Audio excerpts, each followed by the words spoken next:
All right, here I am.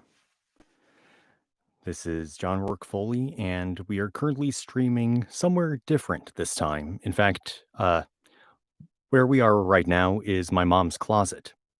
And what the reason why we're in my mom's closet is because this is typically where I record my voiceover stuff. Just like how I mentioned how I record things using my Surface Pro, I take my Surface Pro in here and record that way because the Surface Pro doesn't have any fans in it. And because it has no fans in it, the microphone won't pick up any fan noise. So my recordings come out very, very clean, in my opinion. Anyway, just give me a second. We'll wait a few minutes for a few other people to show up. I mean, there was one person here. Oh, now they're back. Cool.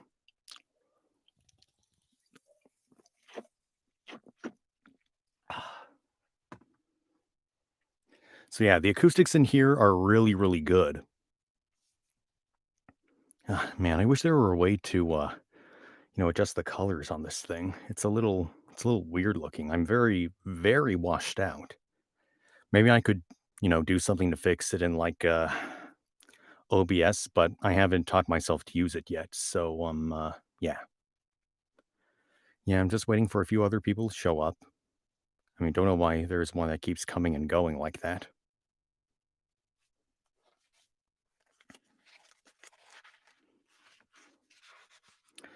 Okay, whoever's watching this right now, how about you comment? Let me know who you are. I'm down for a friendly chat if you are.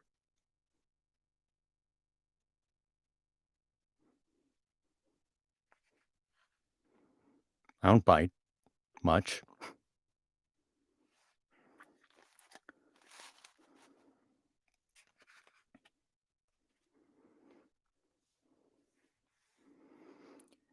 Yeah.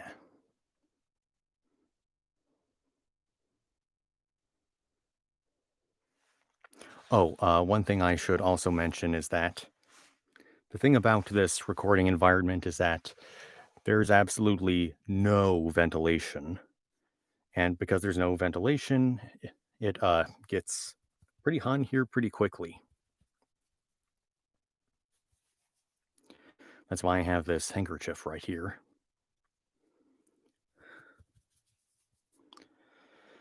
Whew, this might actually be a bit more difficult than I thought it would be.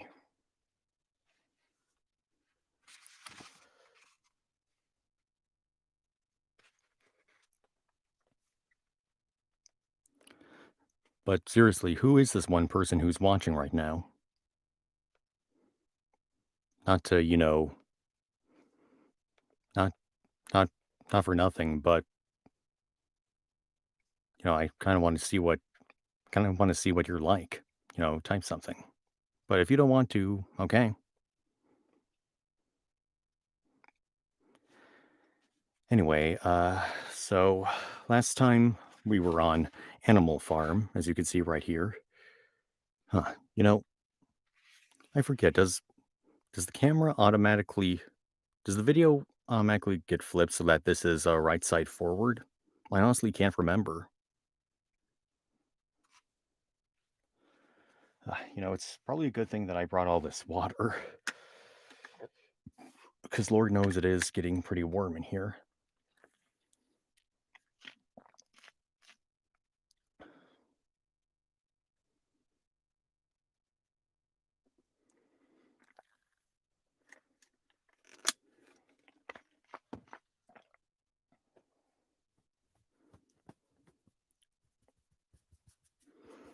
Just waiting for some other people to arrive.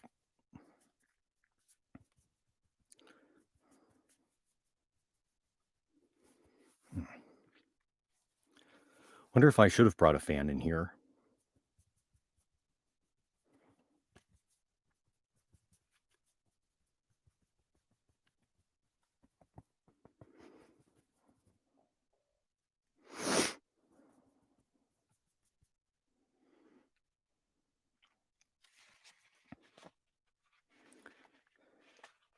I'll be right back. I need to go get something. I'll be right back.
Hey everyone, I'm back.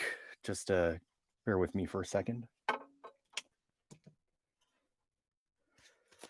Hey, Sam Kirby, good to see you again.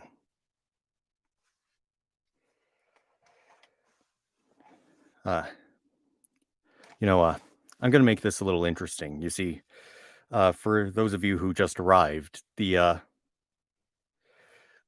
environment in which I'm recording right now has absolutely no ventilation, but it still provides great audio for my recordings. So, because it has no ventilation, I might get pretty hot. Oh, need to turn on this light. I almost forgot. No, wrong color. Come on. There we go.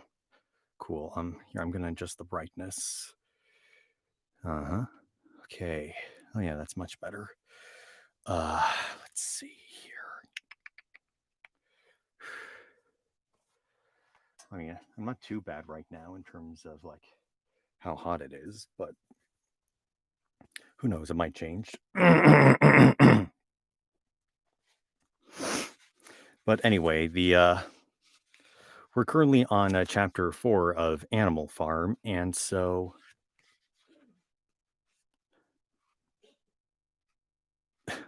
okay, yeah, that probably would have been a much better title for live stream, but I made the title as it was because then if more people wanted to, you know, hear me read more of Animal Farm, they'd know where to go.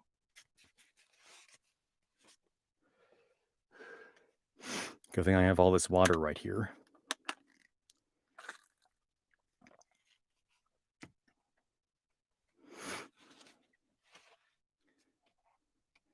I actually did bring a fan in here, but I'm not going to use it consistently.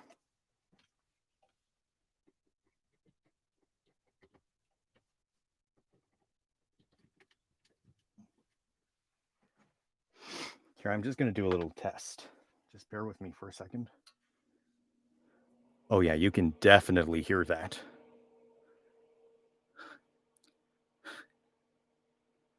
Yeah, I'll probably use this like every now and then if like the heat is getting to me, but it's not going to be like this throughout the entire recording because no one wants to hear a fan in the middle of an audio recording. I guarantee it. So yeah, that's just a little demonstration, but there we go.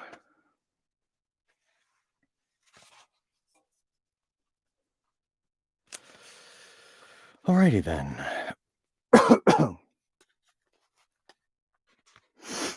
If it gets really bad, I'll like, put on a bandana on my head, but I didn't want people to see me arrive with like a weird bandana on my head, like I'm trying to look gangsta or something.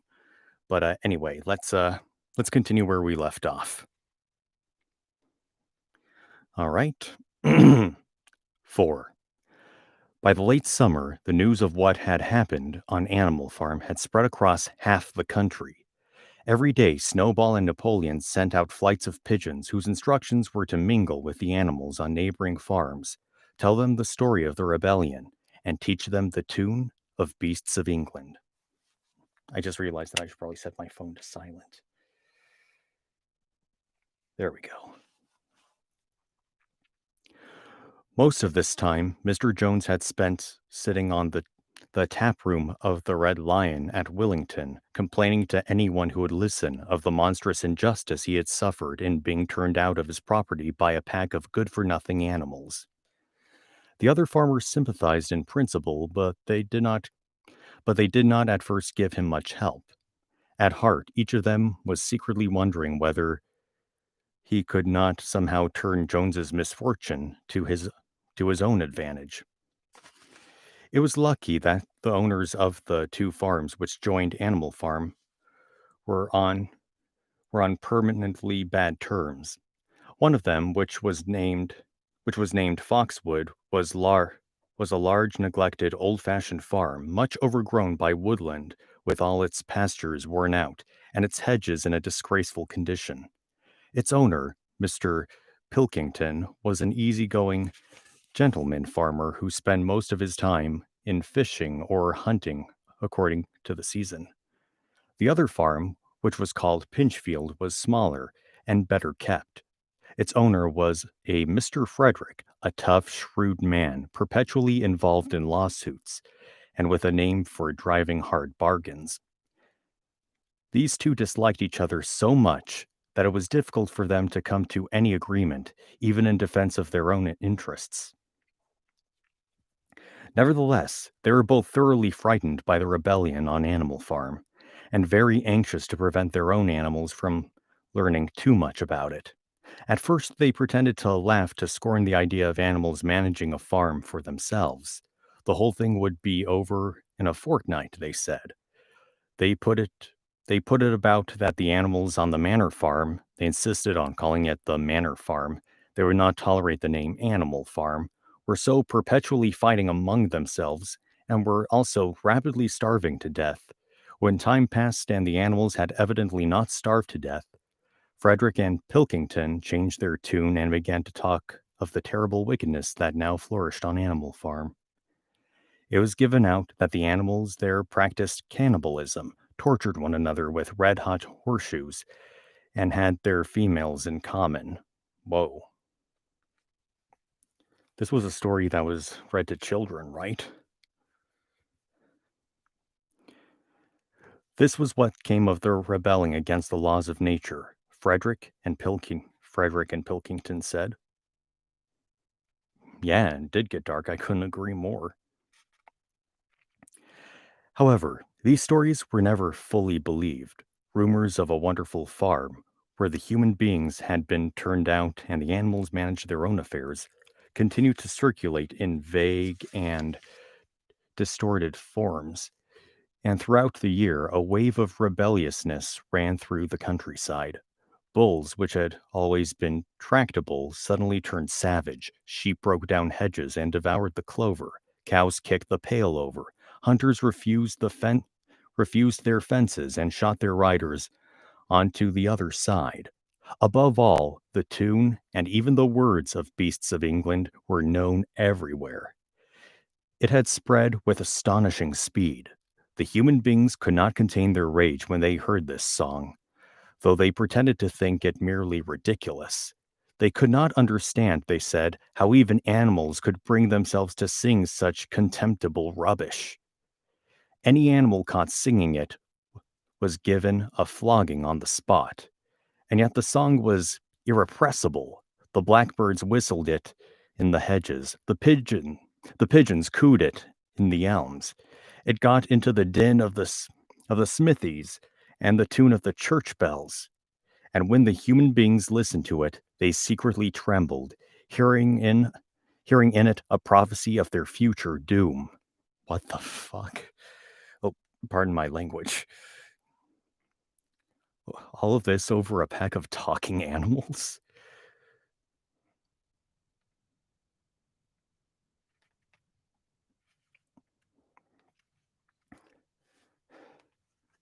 I don't know about you, but these human beings have brittle spirits and don't have any backbone.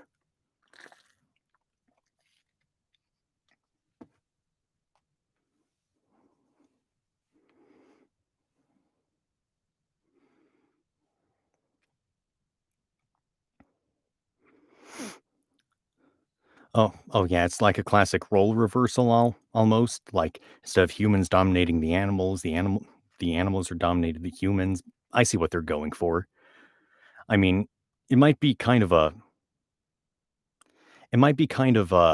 a stretch that the animals are able to talk, let alone sing, but again, I can kind of get what they're going for. Yeah, the humans are like ew animals. So now the animals are like ew humans. Give me a second. Early in October, when the corn was cut and stacked, and some of it was already threshed, a flight of pigeons came whirling through the air and alighted in the yard of Animal Farm in the wildest excitement.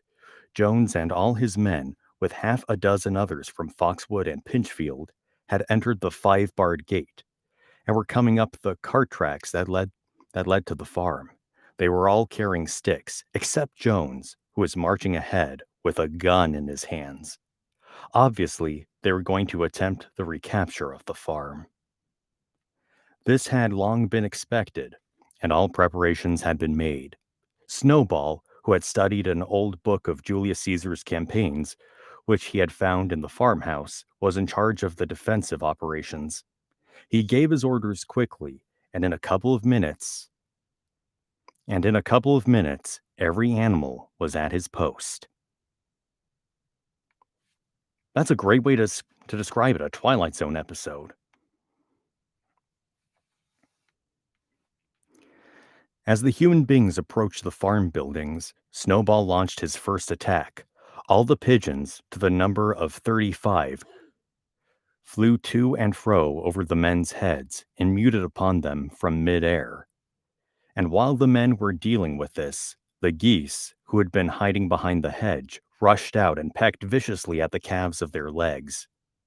However, this was only a light skirmishing maneuver intended to create a little disorder, and the men easily drove the geese off with their sticks. Snowball now launched his second line of attack. Muriel, Benjamin, and all the sheep, with Snowball at the head of them, rushed forward and prodded and butted the men from every side, while Benjamin turned around and lashed at them with his small hooves. But once again, the men, with their sticks and their hobnailed boots, were too strong for them, and suddenly, at a squeal from Snowball, which was the signal for retreat, all the animals turned and fled through the gateway into the yard. The men gave a shout of triumph. They saw, as they imagined, their enemies in flight, and they rushed after them in disorder. This was just what Snowball had intended. Ooh. As soon as they were well inside the yard, the 3 horses, the 3 cows, and the rest of the pigs, who had been lying in ambush in the cowshed, suddenly emerged in their rear, cutting them off. Snowball now gave the signal for the charge. He himself dashed straight for Jones. Jones saw him coming, raising his gun, and fired. The pellets scored bloody streaks along Snowball's back, and a sheep dropped dead. Without halting for an instant, Snowball flung his 15-stone against Jones's legs. Jones was hurled into a pile of dung, and his gun flew out of his hands.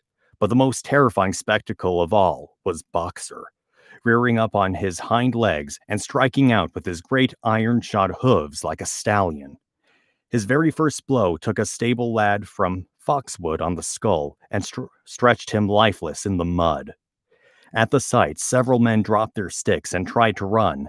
Panic overtook them, and the next moment, all the animals together were chasing them around and around the yard. They were gored, kicked, bitten, trampled on. There was not an animal on the farm that did not take vengeance on them after his own fashion. Even the cat suddenly leapt off a roof onto a cowman's shoulders and sank her claws in his neck, at which he yelled horribly.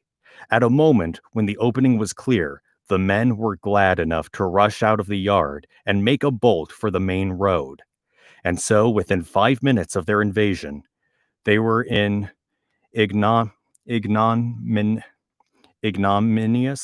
which means embarrassing, ashamed, were in ignominious retreat by the same way as they had come, with a flock of geese hissing after them and pecking at their calves all the way. Yeah, okay, now it really got dark. I mean, these animals kill. All the men were gone, except one. Back in the yard, Boxer was pawing with his hoof at the stable lad who lay face down in the mud, trying to turn him over. The body did not stir. "He is dead," said Boxer sorrowfully. "I had no intention of doing that. I forgot that I was wearing iron shoes. Who'll believe that I did not do this on purpose?" "No sentimentality, comrade," said Snowball, from whose wounds the blood was still dripping. "War is war. The only good human being is a dead one." "I have no wish to take life, not even human life," repeated Boxer. His eyes were full of tears. "Where's Molly?" exclaimed somebody. Molly, in fact, was missing. For a moment, there was a great alarm. It was feared that the men might have harmed her in some way, or even carried her off with them. In the end, however, She was found hiding in her stall with her head buried among the hay in the manger. She had taken to flight as soon as the gun went off, and when the others came back from looking for her, it was to find that the stable lad, who in fact was only stunned, had already recovered and made off. Oh, wow. So I guess the guy wasn't dead. What's this, Sam Kirby? Imagine a kid reading this thinking it was a children's book. Yeah, really. I mean, maybe this is a good way to teach kids about death. Maybe. I mean, I, for one, don't really remember how I was taught about death.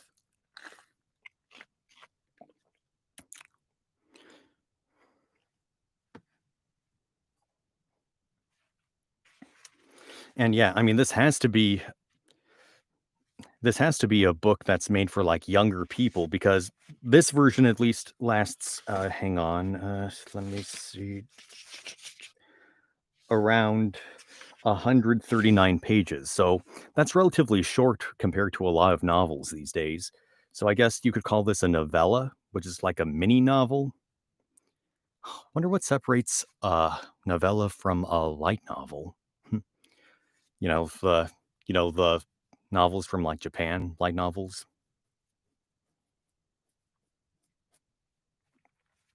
Anyway, let's see. Where's yeah. So okay, so the guy turned out was actually stunned, and so he ran away. The animals had now reassembled in the wildest excitement, each recounting his own exploits in the battle at the top of his voice.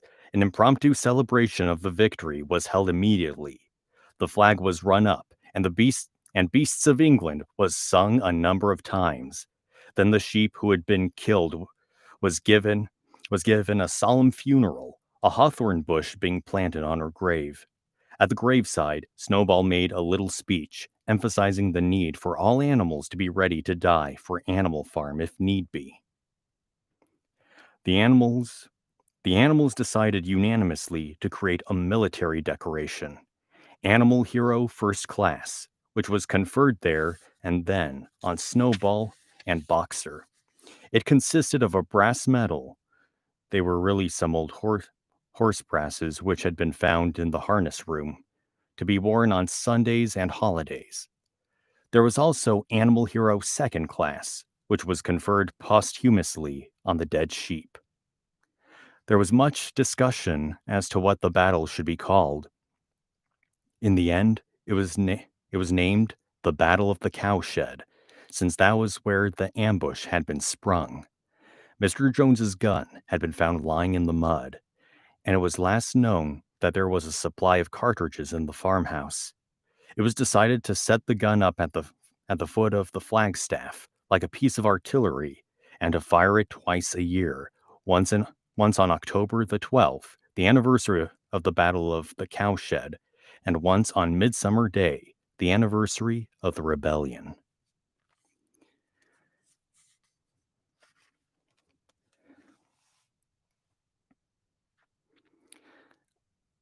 I think I'm starting to see where this story might be going.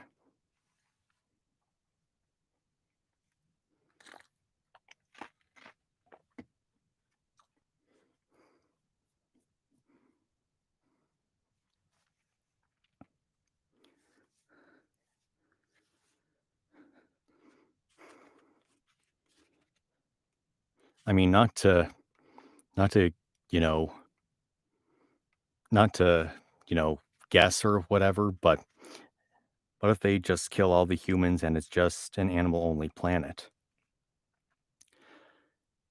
It'd probably be a much safer planet then, to be honest. Although, although that's the thing.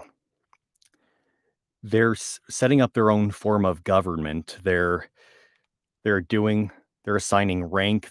They have different jobs. You see, they're starting to become the humans that they so despise. So, even if theoretically they got rid of every single human on the planet, they might just replace them and do and continue exactly where the humans left off. And it's ironic because animals didn't come up with the idea of genocide, it was humans.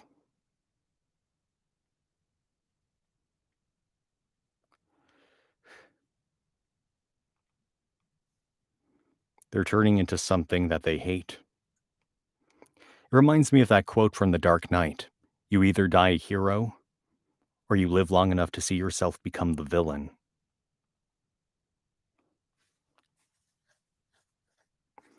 Well, we've got a dead hero or two, and said hero won't have to see where the story goes from here.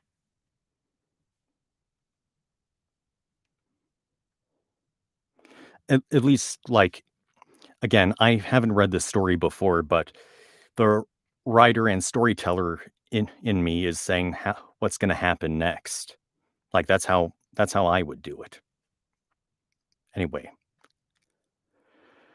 let us continue. 5. As winter drew on, Molly became more and more troublesome.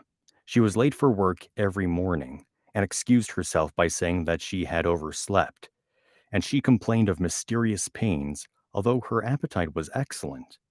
On every kind of pretext, she would run away from work and go to the drinking pool, where she would stand foolishly gazing at her own reflection in the water. But there were also rumors of something more serious. One day, as Molly strolled blithely into the yard, flirting her long tail and chewing at the stalk of hay, Clover took her aside. "Molly," she said, "I have something very serious to say to you. This morning I saw you looking over the hedge that divides Animal Farm from Foxwood. One of the Pilkingtons men was standing on the other side of the hedge, and I was a long way away, but I am almost certain I saw this. He was talking to you, and you were allowing him to stroke your nose. What does that mean, Molly?" "He didn't. I wasn't. It isn't true," cried Molly, beginning to prance about and paw the ground. "Molly, look me in the face. Do you give me your word of honor that that man was not stroking your nose?" "It isn't true," repeated Molly, but she could not look Clover in the face, and the next moment she took to her heels and galloped away into the field. A thought struck Clover. Without saying anything to the others, she went to Molly's stall and turned over the straw with her hoof.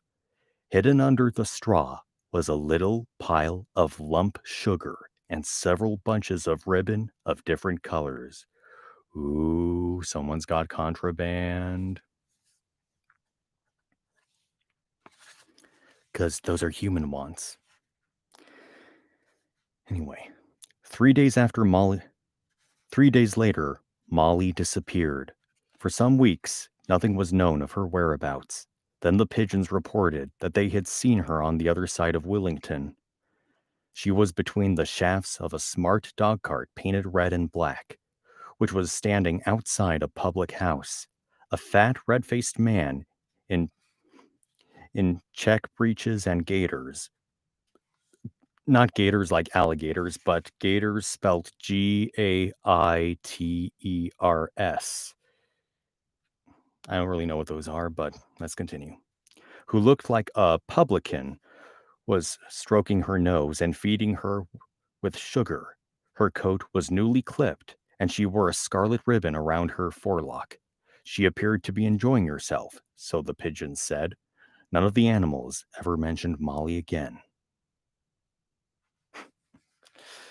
Yeah, sorry to disappoint you, Zam Kirby.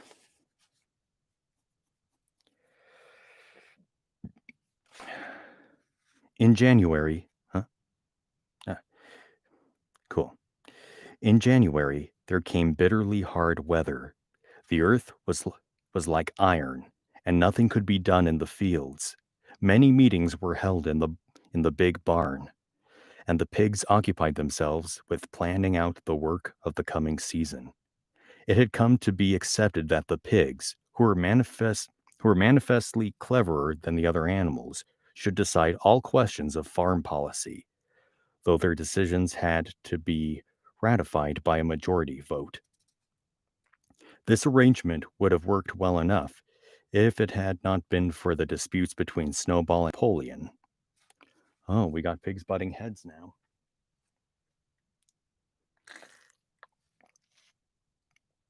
Well, okay, this is kind of weird. I'm not sure what it's like on your end, but there's a bit of lag. It's no longer a one-to-one movement now. Don't know why it's doing this. Then again, I haven't gotten my Wi-Fi upgraded yet. We've been a little slow on the uptake in that regard. Oh wait, I think it's a little better now. Oh yeah, it's a lot better now.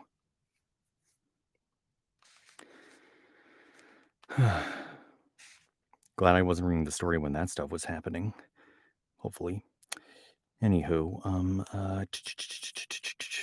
oh yeah, right. The two pigs were, butting head. Yeah, these two disagreed at every point where disagreement was possible. If one of them suggested sowing, I'm sorry, sowing.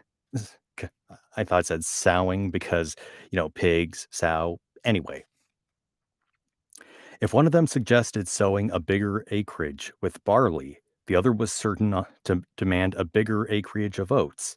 And if one of them said that such and such a field was just right for cabbages, the other would declare that it was useless for anything except roots. Each had his own each had his own following, and there were some violent debates. At the meetings, Snowball often won over the majority by his brilliant speeches. But Napoleon was better at canvassing support for himself in between times.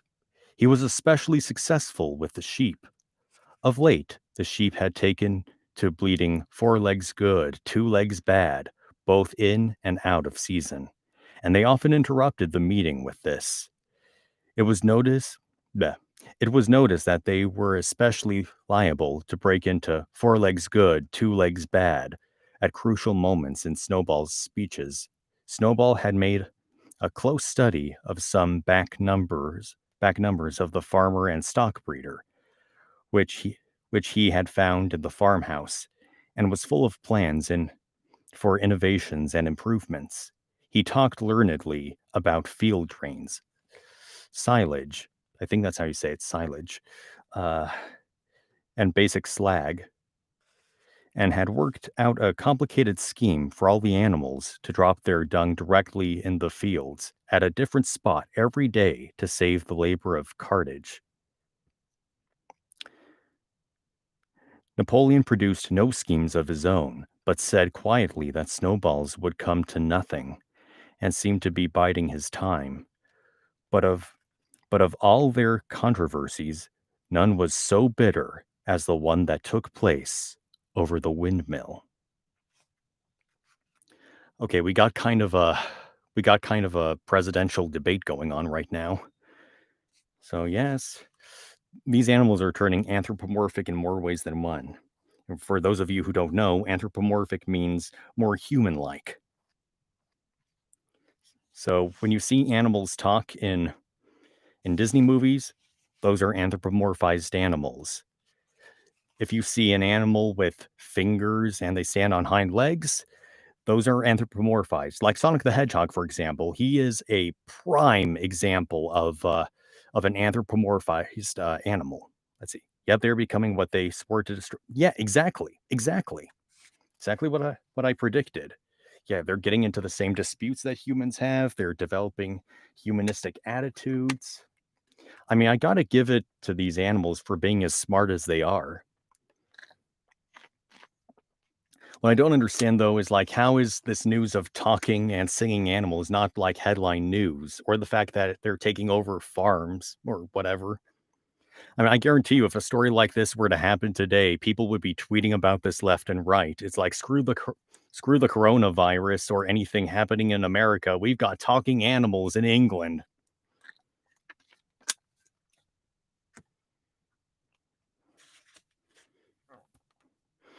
this was real life, people would be hunting these animals. And probably not like hunting as in like killing, but more like, hey, can I get a selfie with you? I mean, who doesn't want to have a selfie or record an animal talking?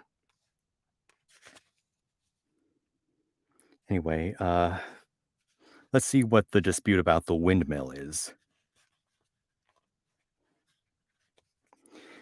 Oh wait, there's one thing I want to check. Okay, how do I look like?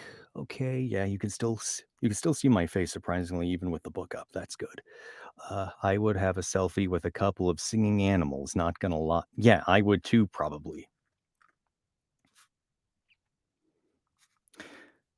Yeah, and you'd probably get in trouble if you sang along with them beasts of England. You'd probably be like arrested or something. But anyway, in the long pasture, not far. Sorry, in the long pasture, not far from the farm buildings, there was a small knoll which was the highest point on the farm. After surveying the ground, Snowball declared that this was just the place for a windmill, which could be made to operate a dynamo and supply the farm with electrical power.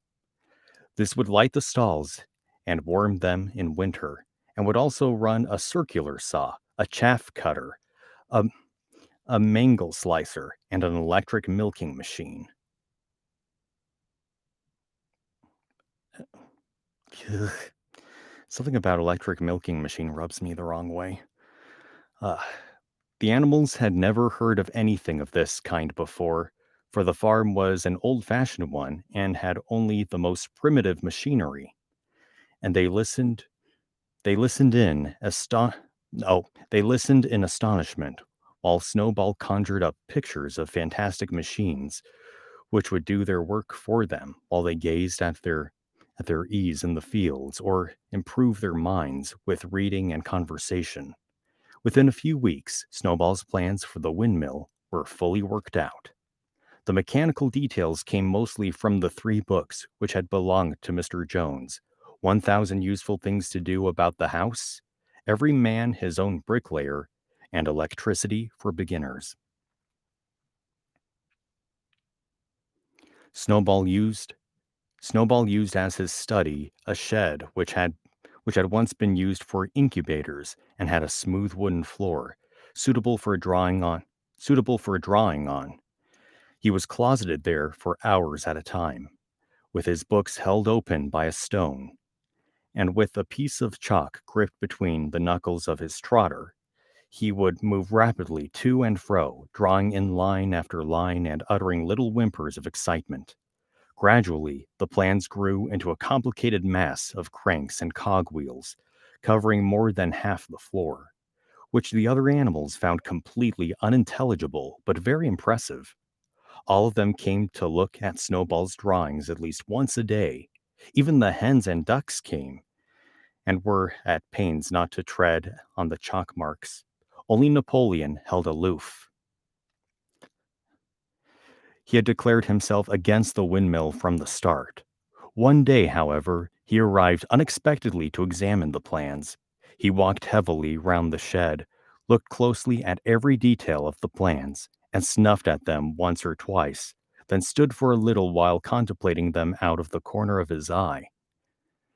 Then suddenly he lifted his leg, urinated all over the plans, and walked out without uttering a word. Holy shit. What a, what a dick. Anyway, electric milking machine, that gave me flashbacks to the SpongeBob episode where those jellyfish were getting the jelly taken. Okay, I can't say that I've seen that episode, but thanks for the potential nightmare fuel. Anyway, yeah, bruh, what a savage, I agree. That's gonna piss off Snowball. But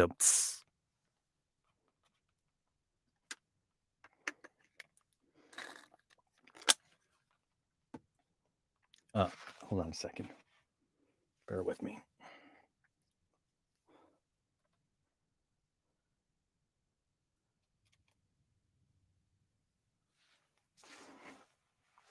Does it really make that much of a difference?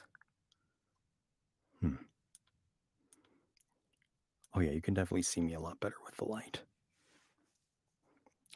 It's a little strange. It's like my body's become acclimated to it. I mean, like, there's a little like, I'm getting just the tiniest bit sweaty, but nowhere near as bad as it was in the beginning. Like, I mean, fun little fact, when I was, like, much, much younger, I had this really, really big gaming computer in my room. Like, the thing was massive, and because it was a powerful computer, it produced a lot of heat, and so it would heat up the room pretty quickly because I would keep the door closed because I didn't wanna be disturbed by anyone. But, yeah, over time, I grew acclimated to much warmer climates. And I think this is like my body kind of tapping into that acclimation of days past. Yeah, you might not be able to hear it right now, but there's actually air conditioning going on. And, normally I would have it off for any time I would record something, like for auditions or whatever. But, other people live in the house and I don't want to discomfort them.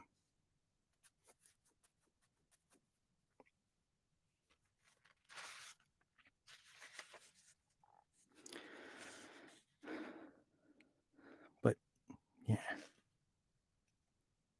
but man, Napoleon, what a dick.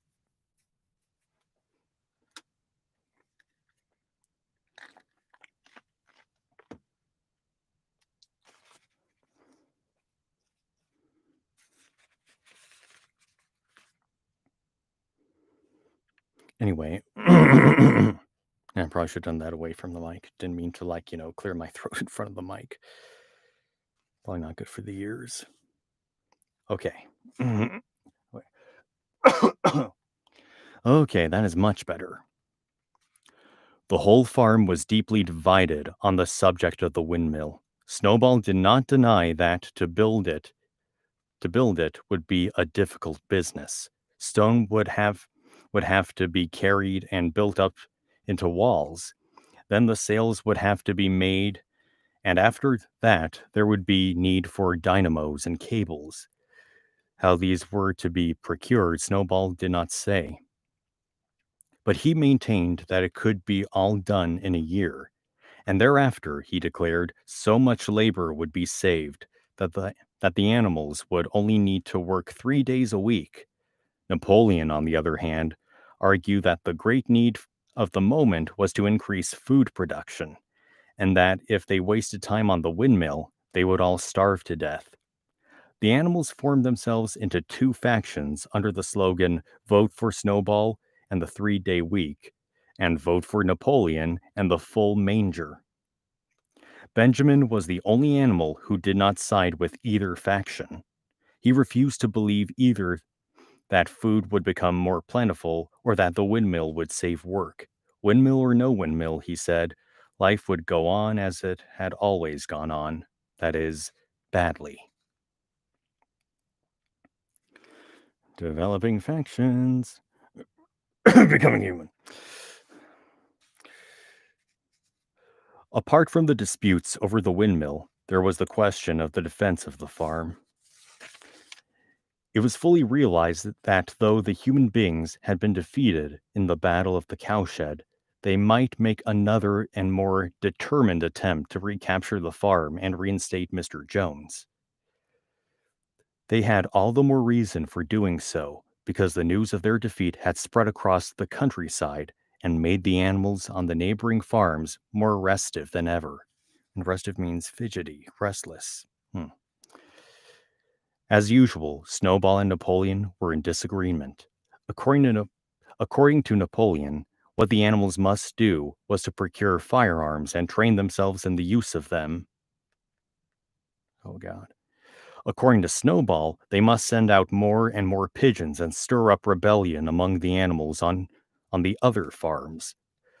The one argued that if they could not defend themselves, they were bound to be conquered.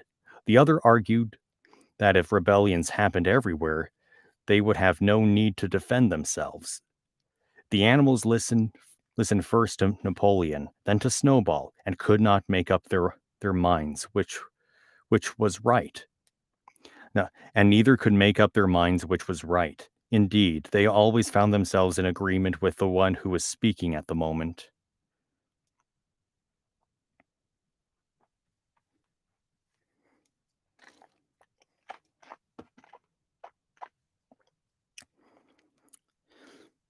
This is the rise and fall of a civilization.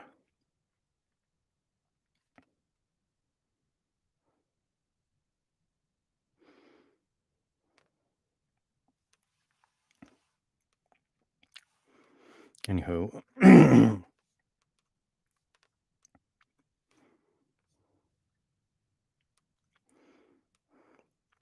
At last, the day came when Snowball's plans were completed. At the meeting on the following Sunday, the question of whether or not to begin work on the windmill was to be put to the vote. When the animals had assembled on the big barn, Snowball stood up and, though occasionally interrupted by bleating from the sheep, set forth his reasons for advocating the building of the windmill. Then Napoleon stood up to reply. He said very quietly that the windmill was nonsense and that he advised everyone to vote for it, and promptly sat down again. He had spoken he had spoken for barely 30 seconds and seemed almost indifferent as to the effect he produced. At this, Snowball sprang to his feet, shouting down the sheep, who had begun bleating again, broke into a passionate appeal in favor of the windmill. Until now, the animals had been about equally divided in their sympathies. But in a moment, Snowball's eloquence had carried them away. In glowing sentences, he painted a picture of Animal Farm as it might be when sordid labor was lifted from the animals' backs. He imagined, he imagined, oh wait, his imagination had now run far beyond chaff cutters and turnip slicers. Electricity, he said, could operate threshing machines, plows, harrows, rollers, and reapers and binders. Besides, besides supplying every stall with its own electric light, hot and cold weather, and an electric heater. By the time he had finished speaking, there was no doubt as to which way the vote would go. But just at this moment, Napoleon stood up and, casting a peculiar sidelong look at Snowball, uttered a high-pitched whimper of a kind no one had ever heard him utter before.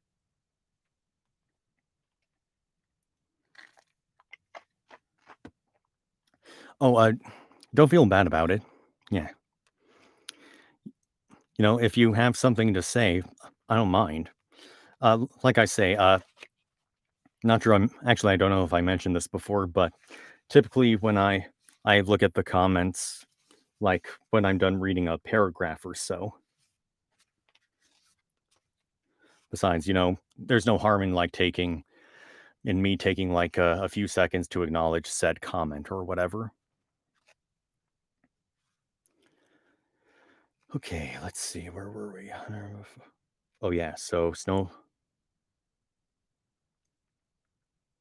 Napoleon made a noise, and let's see. At this, there was a terrible bang sound outside, and 9 enormous dogs wearing brass-studded collars came bounding into the barn. They dashed straight for Snowball, who only sprang from his place just in time to escape their snapping jaws. In a moment, he was out of the door, and they were after him.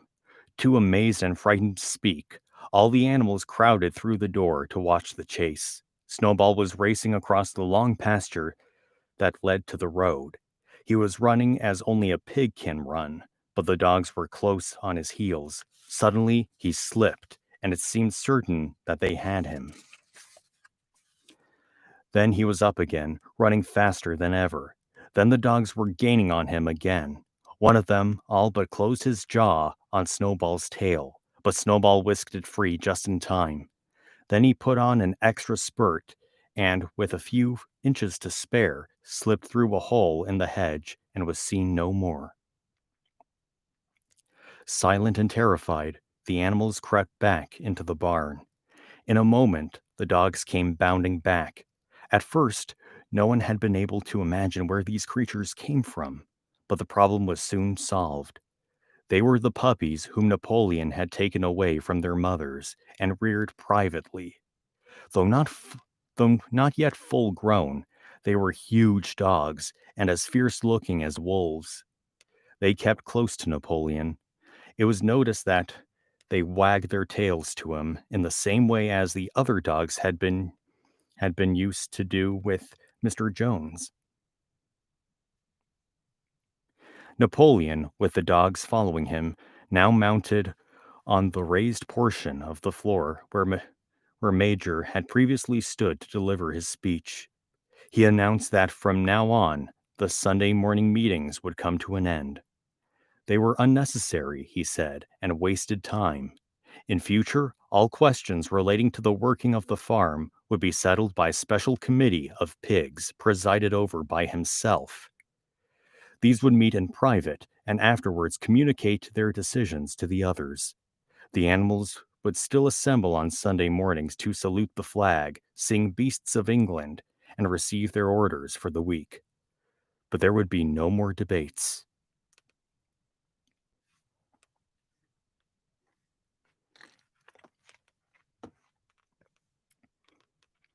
In spite of the shock that Snowball's expulsion had given them, excuse me, I think I breathed in a little bit of water. Either that or it was spit.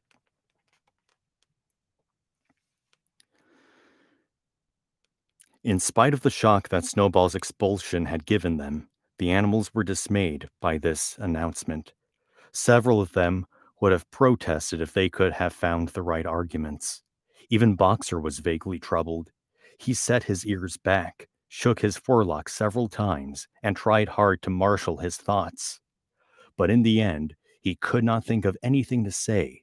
Some of the pigs themselves, however, were more articulate.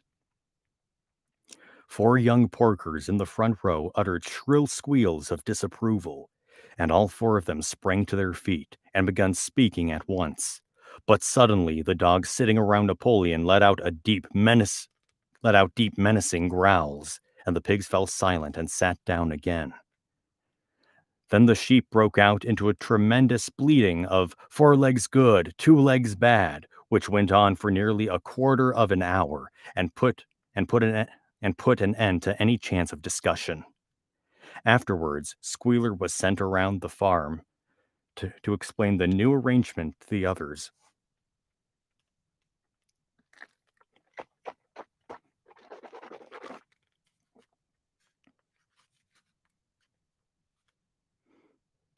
Comrades, he said, I trust that every animal here appreciates the sacrifice that Comrade Napoleon has made in taking this extra hour upon himself. Do not imagine, comrades, that leadership is a pleasure. On the contrary, it is a deep and heavy responsibility. No one believes more firmly than Comrade Napoleon that all animals are equal. He would be only too happy to let you make your decisions for yourselves. But sometimes you might make the wrong decisions, comrades. And then where should we be? Suppose you had decided to follow Snowball with his moonshine of windmills. Snowball, who, as we know, Snowball, who, as we now know, was no better than a criminal. He fought bravely at the Battle of Cowshed, said somebody. Bravery is not enough, said Squealer. Loyalty and obedience are more important. And as to the Battle of the Cowshed, I believe the time will come when we shall find that Snowball's part in it was much exaggerated. Discipline, comrades, iron discipline. That is the watchword for today. One false step, and our enemies would be upon us. Surely, comrades, you do not want Jones back. I'm getting a bit of lag again. Yeah, it's not 1-to-1 right now. There's like a second delay or so. Okay, it's better now. Once again, this argument was unanswerable. Certainly, the animals did not want Jones back. If the holding of debates on Sunday mornings was liable to bring him back, then the debates must stop. Boxer, who had now had time to think things over, voiced the general feeling by saying, If Comrade Napoleon says it, it must be right. and from then on, he adopted the maxim Napoleon is always right, in addition to his private motto of I will work harder. By this time, the weather had broken, and spring plowing had begun. The shed where Snowball had drawn his plans of the windmill had been shut up, and it was assumed that the plans had been rubbed off the floor. Every Sunday morning at 10 o'clock, the animals assembled in the big barn to receive their orders for the week. The skull of Old Major, now clean of flesh, had been disinterred from the orchard and set up on the stump at the foot of the flagstaff beside the gun. They took their friend's skull? A little morbid, don't you think?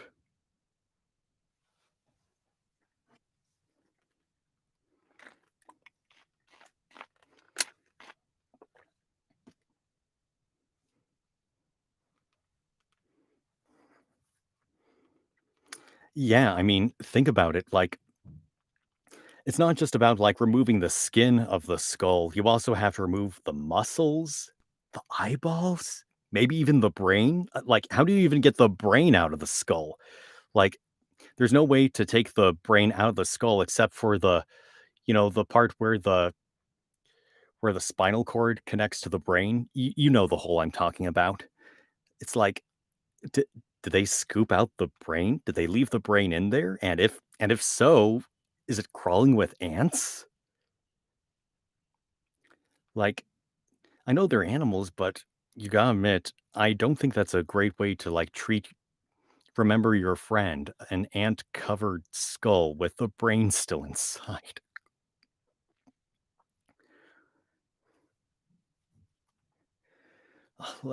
Oh, there's also the tongue. Yeah, this book went from zero uh, to a million real quick. Yes, yes, it did.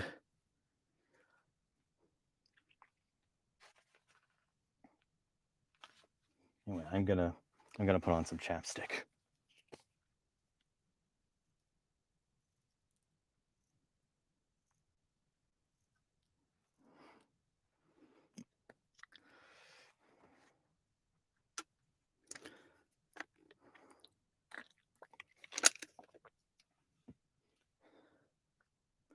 Yeah, didn't they say that they buried their friend?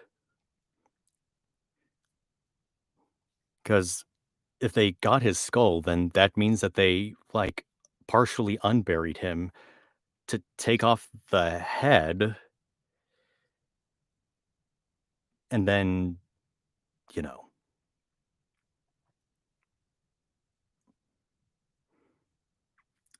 a souvenir.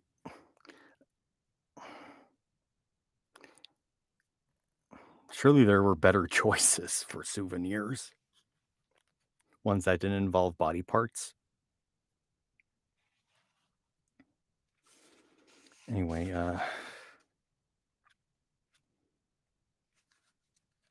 so yeah, a skull next to a gun. Anyway, let's see. After the hoisting of the flag, the animals were required to file past the skull in a reverent manner before entering the barn. A gun and a skull, best combo. Yeah, really. Let's see. The hoisting of the flag. Oh, yeah. Nowadays, they did not sit all together as they had done in the past. Napoleon, with Squealer and another pig named Minimus, who had a remarkable gift for composing songs and poems, sat on the front of the raised platform, with the nine young dogs forming a semicircle around them, and the other pigs sitting behind. The rest of the animals sat facing them in the main body of the barn. Napoleon read out the orders of Napoleon read out the orders for the week in a gruff soldiery style, and after a single singing of Beasts of England, all the animals dispersed. Let's see. Souvenir. Hello again. Oh, DJ. Hey, how's it going, dude?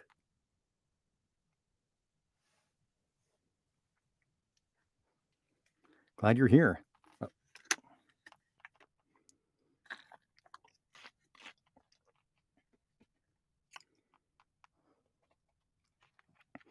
Yeah, have you guys met before? I'm not sure that you have or not. I mean, uh, I know DJ came about earlier in my previous live stream, and then Zam Kirby came along later. At least that's kind of how I remember. I could be wrong,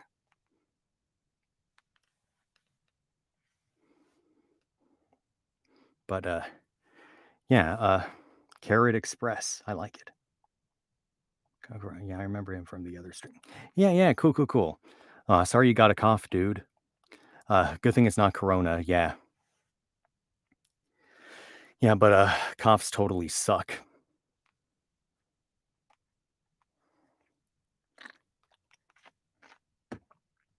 And I nearly breathed in. And I nearly breathed in water again. Real professional right here.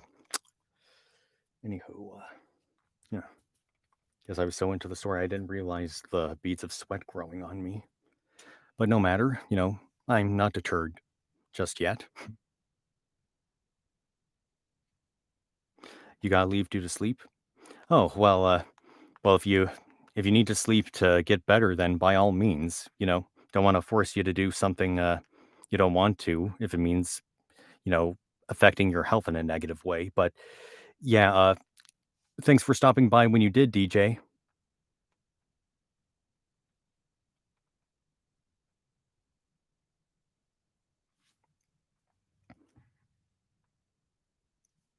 Hmm? Okay, that was weird. Not you guys. I'm working with my. I was messing around with my ring light and it was acting a little weird. Okay, so it's dim. That's a little brighter, I think. Just bear with me for a second.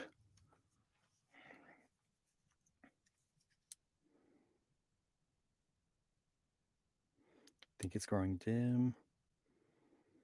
Now it's a bit brighter, kind of.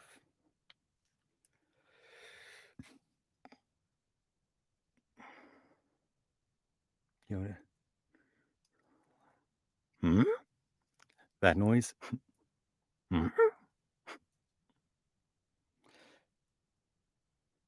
Oh, no offense taken whatsoever.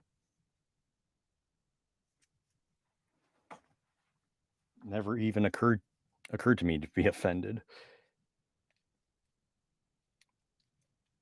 Hang on a second.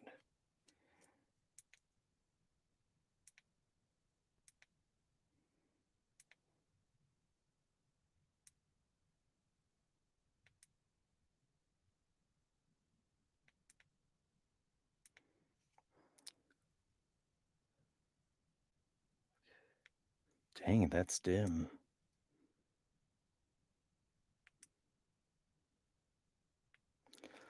Okay, so this is one of the ring light functions right here. It's becoming brighter. And now it's going to become dimmer. See? This is just one of the many colors that this ring light has. This is like a combination of both warm and cool. This is the cool tint. See? It's a different shade of blue. Now I think it's dim. Yeah, it's dim. It does look like an onion, I'll give you that. Ogres have layers. Onions have layers. So yeah, this is the cool setting, and this is the warmer setting. And as you can see right now, it's pretty dim. If I hold on to it, it should become a little brighter. And yeah, it's a little brighter. But, I'm starting to wonder if these things are, if the if the lights inside this thing are becoming a bit dimmer now due to extended use. Hmm. Here, you know what? I'll be right back. Just bear with me.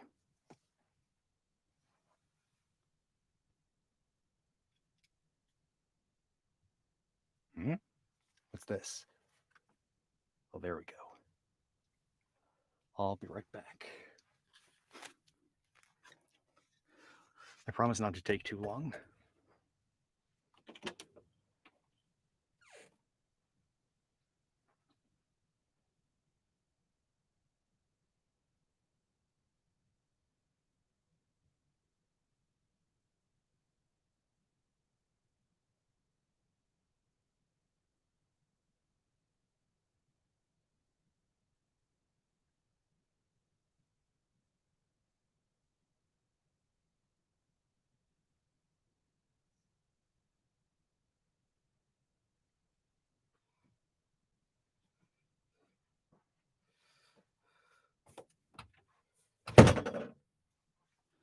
That probably sounded really awful.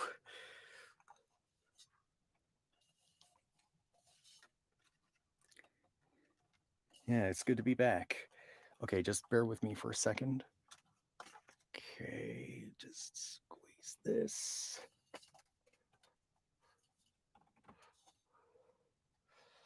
Okay, just follow this cord.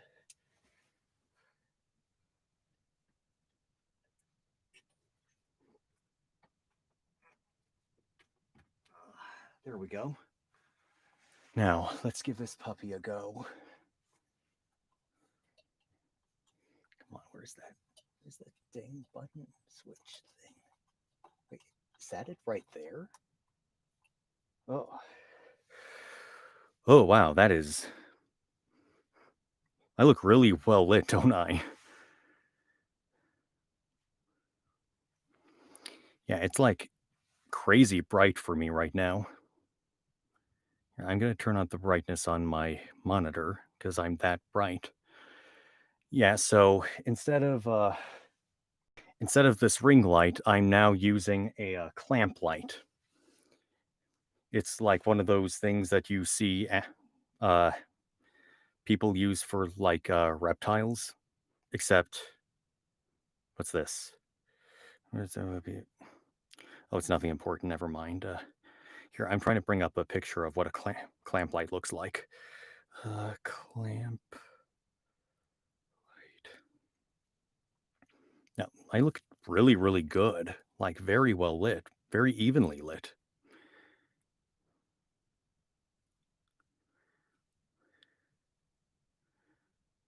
But yeah, this is what a clamp light looks like. It's currently like right over here, like about, I want to say 14 inches from the webcam right here, right above it.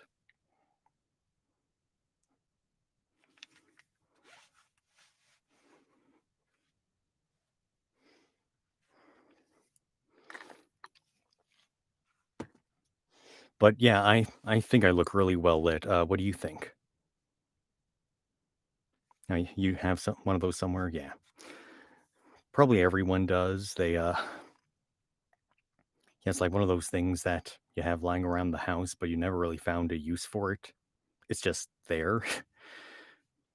Like a bundt cake pan. Like no one really uses a bundt cake pan very often, but they still have it for some reason.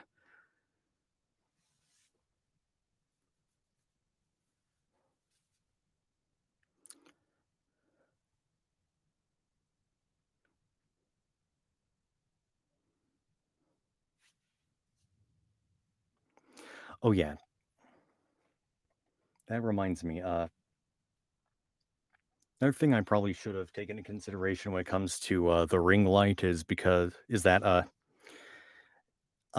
it was on the Surface Pro the whole time, and over time the Surface Pro gets pretty warm.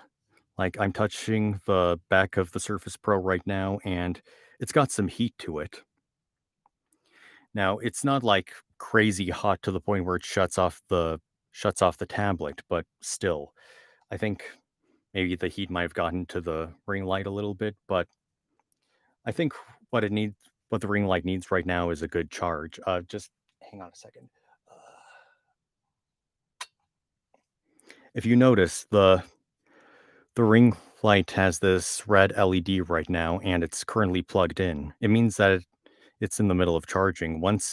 I can't remember if it turns green once it's fully charged, or or if the red light goes off and means it's fully charged. I think when it turns green, it means it's fully charged. But in the meantime, I'm just gonna let it charge because I use that ring light for other things like selfies or like videos I make with my phone. I'm gonna turn this little puppy back on. Man, I still look great.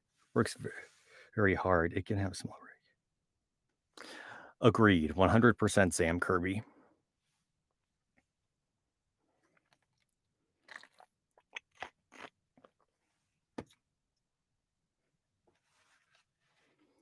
I'm gonna drink something with a bit more flavor now.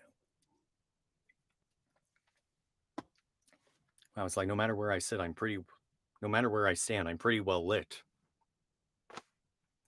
I just realized I'm not even sure you can hear me from this distance. I mean, you maybe can, but compared to this, I was much quieter when I was back there.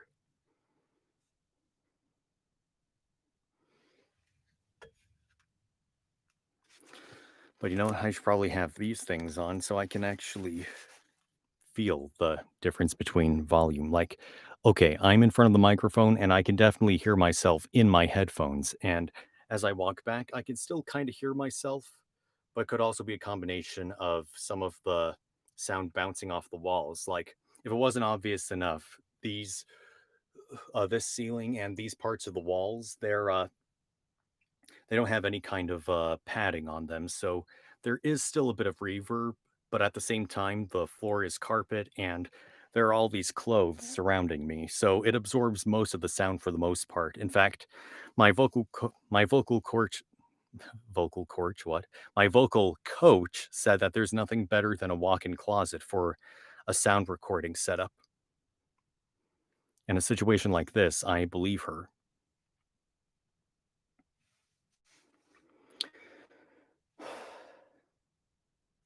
Hang on. Just turning on the fan for a little bit. Not going to be for long.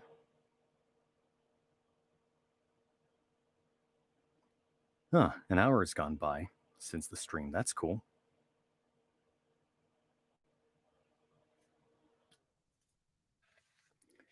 Cool, cool, cool, cool, cool, cool.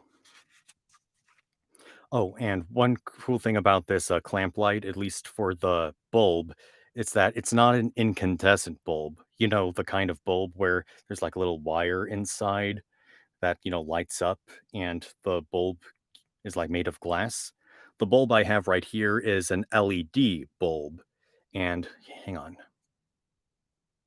it's slightly warm, but it's not hot. So yeah, LEDs are amazing when it comes to producing light, as you can see, because like I said, it's very, very well lit in here.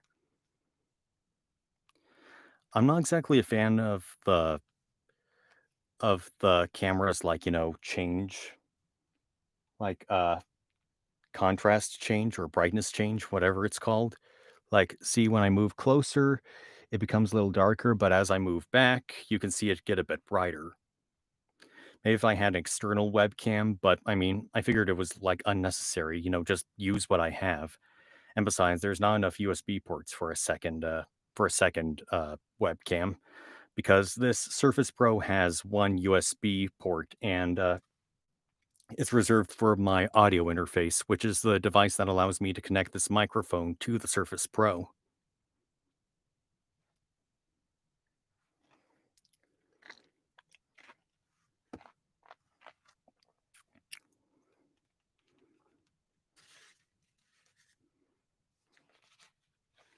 I'm gonna put on some chapstick again.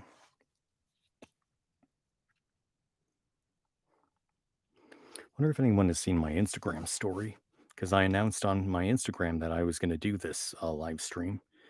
Not that I'm pressuring my friends into, joining me. I just want to see if anyone saw my message. Let's see. About 11 people have seen it. That's cool. That's cool. Yeah, I know most of these people. Yeah, majority of them are friends of mine.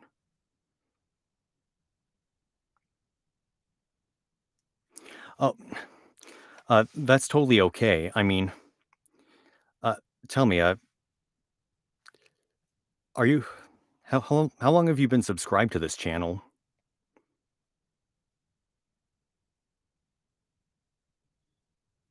And how'd you find out about it, for that matter?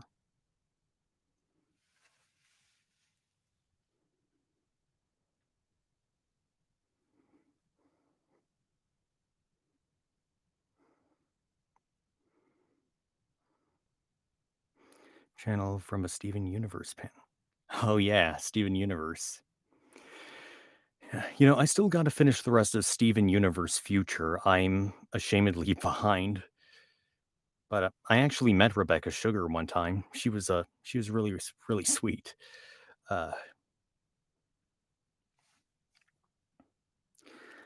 One of the things that kind of broke my heart a couple of Comic Cons back was the fact that a Rick and Morty panel was happening at the exact same time as a Steven Universe panel at San Diego Comic Con. And, it was such a painful choice to choose one over the other. And I ultimately went with Rick and Morty because my folks are into Rick and Morty, and Comic Con for us was kind of a family get together in that sense. And so I figured we should both we should all be together for something that we both enjoy. Like, I'm sure if they themselves were into Steven Universe, like instead of Rick and Morty, we probably would have gone to Steven Universe instead. Yeah, yeah, I think it was a good choice overall too. But yeah, I've actually gotten most of my views from my San Diego Comic-Con panels. Like, apparently I have like over 2 million views on this channel, which honestly surprises me. Like in the sense that, you know, I have I have that based on the Comic-Con panels that I have, but ever since then I've been trying to make my own kind of content. Henceforth, like all these skits that I've been making and these live streams. And I think these live streams have been a good thing for me to do. Feedback like yours has really pushed me to continue doing it because the fact that you said this was a very relaxing live stream and that my voice was good, it made me feel good about myself. Not that I'm a total downer. It's just, nice to get feedback.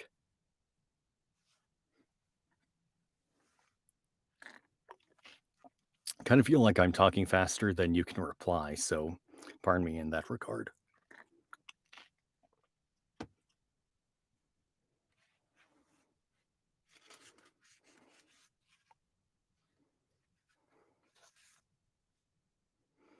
What's this icon?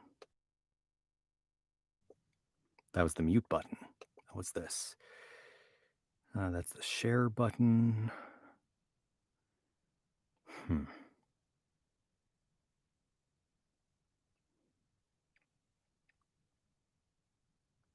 Oh, why didn't I do this? Just bear with me for a second.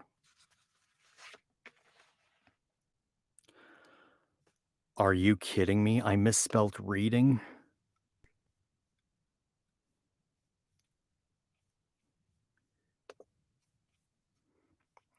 There's gotta be a way to edit the title of this thing, right?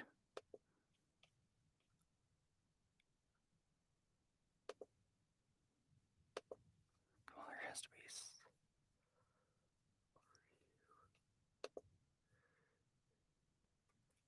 I know what to do.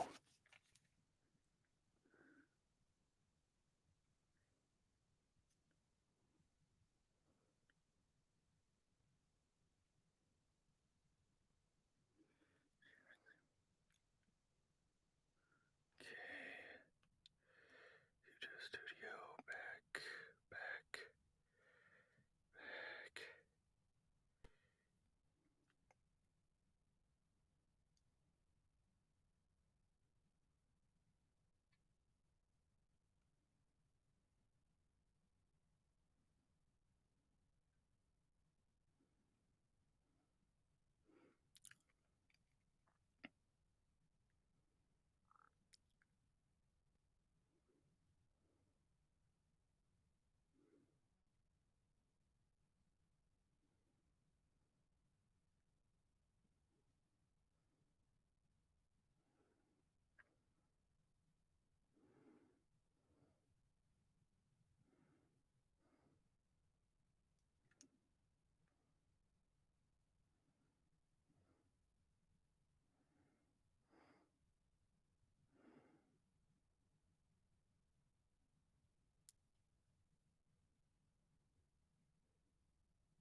Okay, there we go.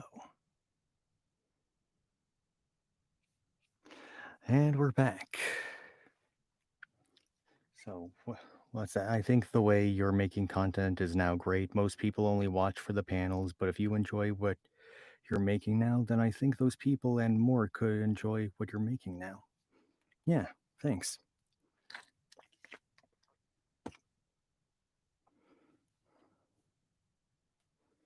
Hold on a second.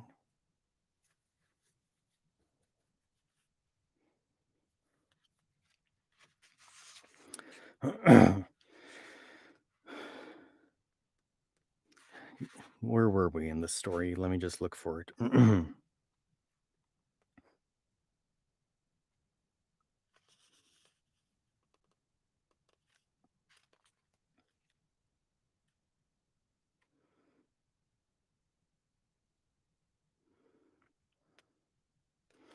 Yeah, let me just backtrack a little bit. The rest of the animals sat facing them in the main body of the barn. Napoleon read aloud the orders for the week in a gruff, soldierly style, and after a single singing of Beasts of England, all the animals dispersed. On the third Sunday after Snowball's expulsion, the animals were somewhat surprised to hear Napoleon announce that the windmill was to be built after all.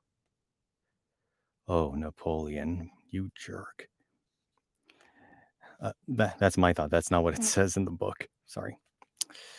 Uh, he did not give any reason for having changed his mind, but merely warned the animals that this task would mean very hard work. Gee, that sounds familiar. It might even be necessary to reduce their rations.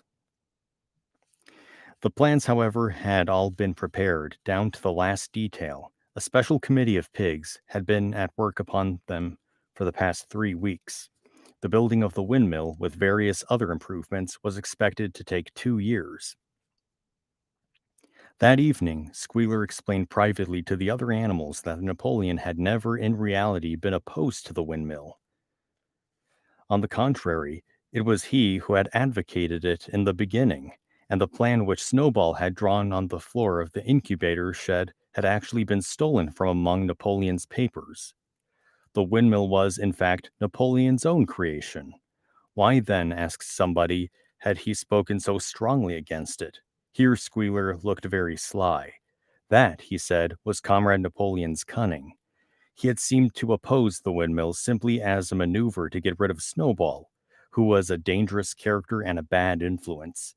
Now that Snowball was out of the way, the plan could go forward without his interference.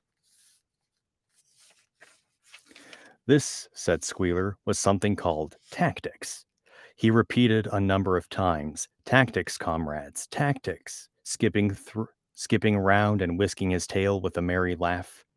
The animals were not certain what the word meant, but Squealer spoke so persuasively, and the 3 dogs who happened to be with him growled so threateningly, that they accepted his explanation without further questions. That was the end of chapter 5, and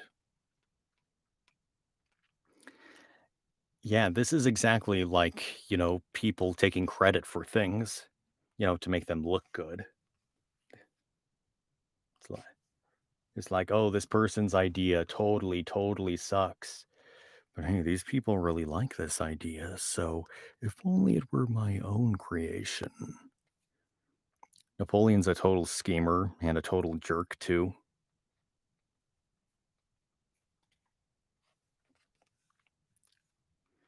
Napoleon is, well, a pig.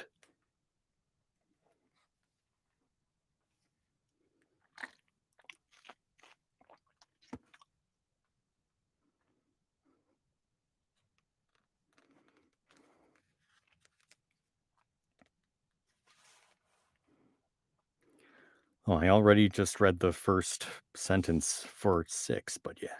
Yeah, Napoleon is a trickster, I agree.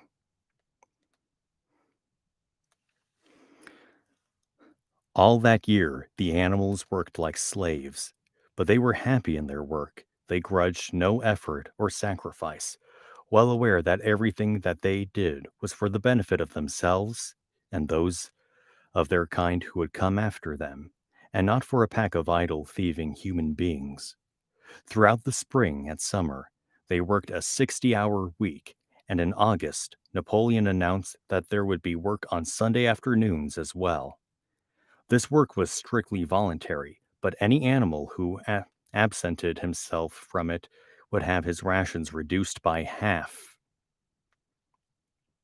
Even so, it was found necessary to leave certain tasks undone. The harvest was a little less successful than the previous year, and 2 fields which should have been sown with roots in the early summer were not sown because the plowing had not been completed early enough. It was possible to foresee that the coming winter would be a hard one. The windmill presented unexpected difficulties. There was a good quarry of limestone on the farm, and plenty of sand and cement had been found in one of the outhouses, so that all the materials for building were at hand.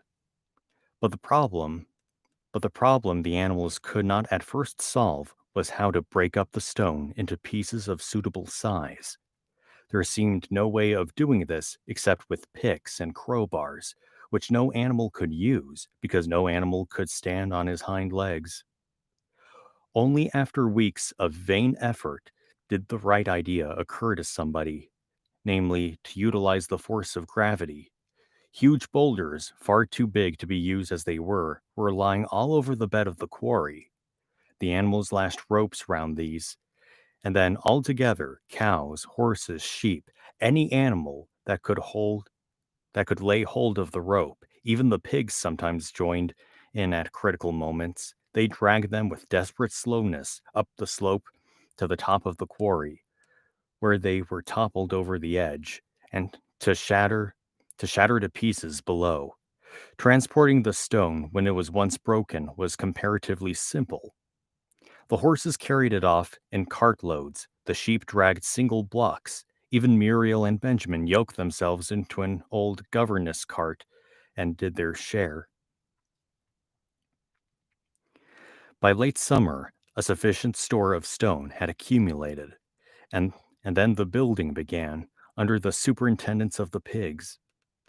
But it was a slow, laborious process. Frequently, it took a whole day of exhausting effort to drag a single boulder to the top of the quarry, and sometimes, when it was pushed over the edge, it failed to break. Oh, that's a pain. Uh, Nothing could have been achieved without Boxer, whose strength seemed equal to that of all the rest of the animals put together. When the boulder began to slip and the animals cried out in despair at finding themselves dragged down the hill, it was always Boxer who strained himself against the rope and had brought the boulder to a stop. To see him toiling up the slope inch by inch, his breath coming fast, the tips of his hooves clawing at the ground, and his great sides matted with sweat, filled everyone with admiration.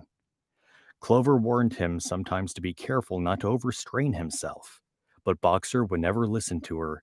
His 2 slogans, "I will work harder" and "Napoleon is always right," seemed to him a sufficient answer to all problems. He had made arrangements with the cockerel to call him 3/4 of an hour early in the mornings instead of half an hour, and in his spare moments, of which there are not many nowadays, he would go alone to the quarry, collect a load of broken stone, and drag it to the site of the windmill unassisted.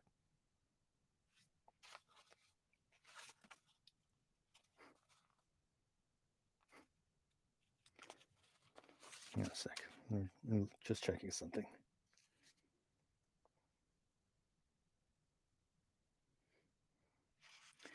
Boxer is working himself to the bone.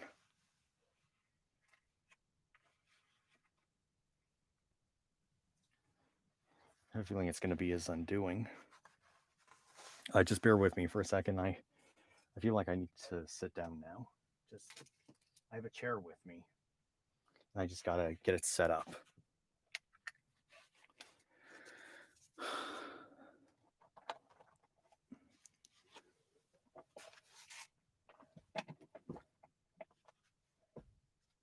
Try to scup.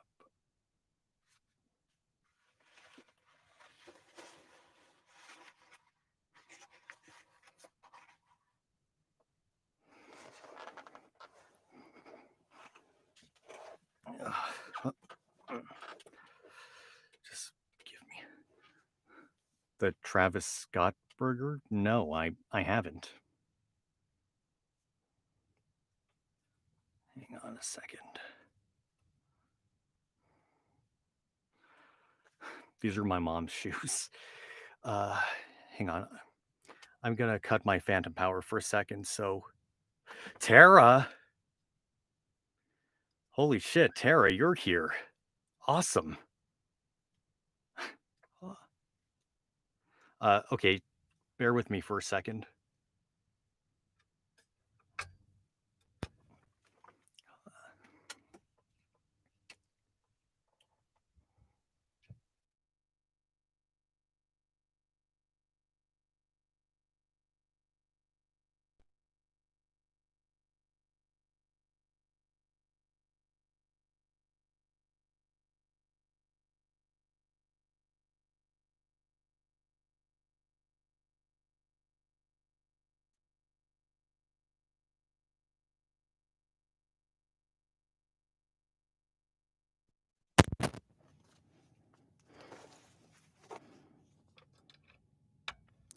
Testing, testing, 1, 2, 3. Testing, testing, 1, 2, 3. Okay, cool.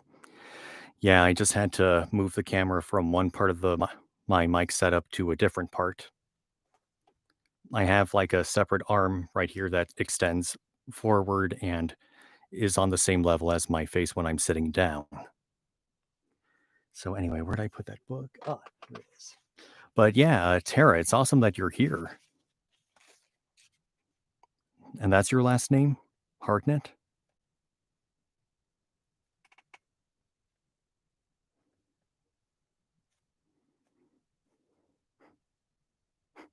Yeah, come to think of it, I don't think I've ever known your last name.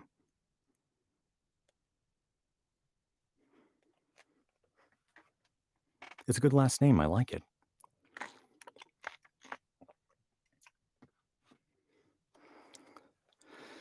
Anyway, Zam Kirby, this is Tara. She's really cool.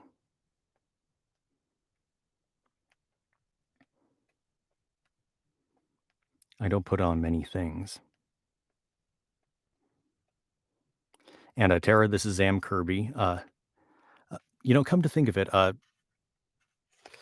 in fact, Zam Kirby, this might be a little awkward, and I'm not sure if I've asked this question yet, but are you a are you a are you a man or woman?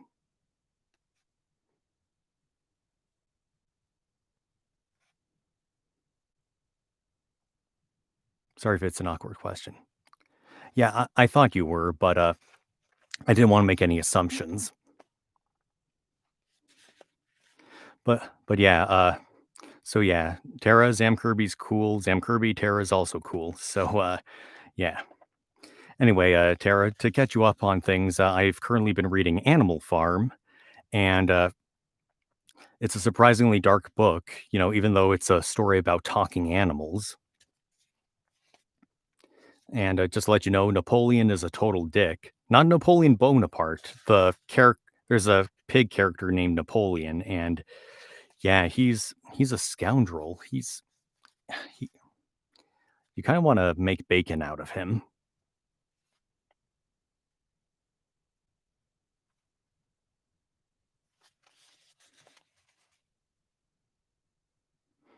I had to read 1984 in high school. I still got to read 1984. I'm like way behind the times. I mean, I kind of know some things about it, like Big Brother is always watching you,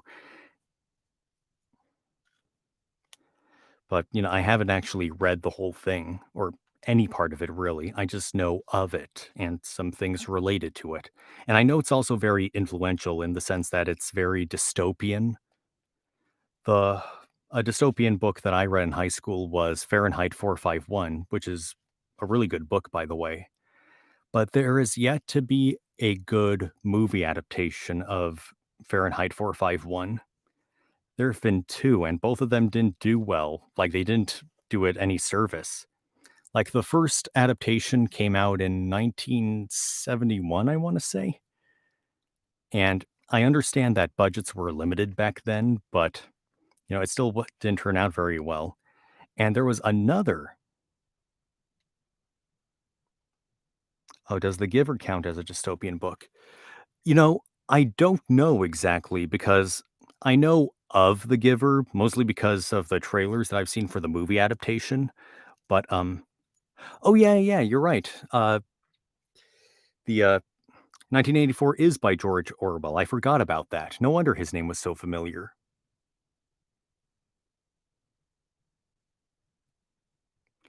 But where was I? Oh, yeah, yeah, about Fahrenheit 451. There was actually a recent adaptation of the book that came out, I want to say, a couple years ago. It starred like Michael B. Jordan and oh, what's his name? The guy who played Zod. Not dang it, what's his name? What's the name of the actor who played General Zod in Man of Steel? Michael Shannon. That's who it was.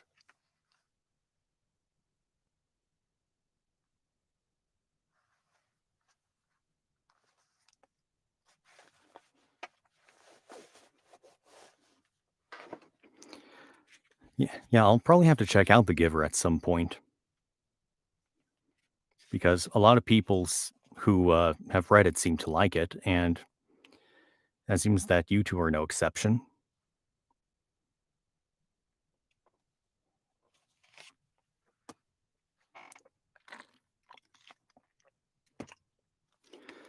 Huh. It's on like 6 books I own. What are the other 5?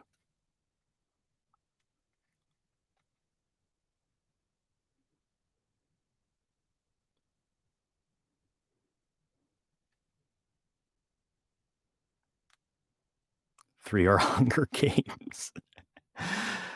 Yeah, yeah, I read the Hunger Games books too.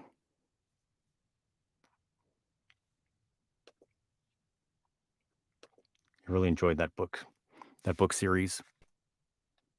Hmm. Yeah, sorry, I got kind of a bit of latency going on. Like it wasn't a one-to-one kind of recording, but anyway, yeah, I've read all the Hunger Games books. I've seen the first 2 Hunger Games movies, The Hunger Games and Catching Fire, but I haven't seen the movie adaptation of Mockingjay, or adaptations of Mockingjay, I should say, because that was split into 2, wasn't it? Pretty sure it was split into 2.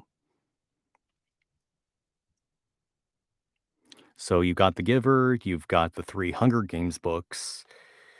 Uh, hol Do It, the movies hold up pretty well. I never got into the Hunger Games. Yeah, no, that's cool, dude. I mean, there's a lot of, book series that I myself have never really gotten into. Like, I intended on this is gonna be a little embarrassing to admit, but I read the first Twilight book. Yes, that Twilight, and, I liked it overall, but, that was just me being my old gullible young self, and I had intended to read the other Twilight books, but for whatever reason, didn't really get around to doing it, but yeah. I mean, I hate to compare Twilight to The Hunger Games, but that's I'm just trying to name another I'm just trying to name an example of a series that I never got into or, like, finished or something of that nature.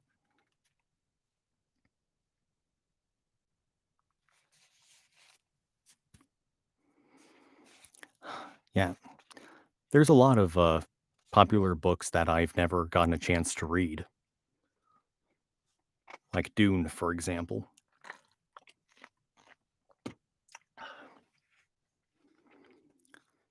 Man, there's so many other series that like, there's probably a lot, but I can't name them off the top of my head. There's probably a lot.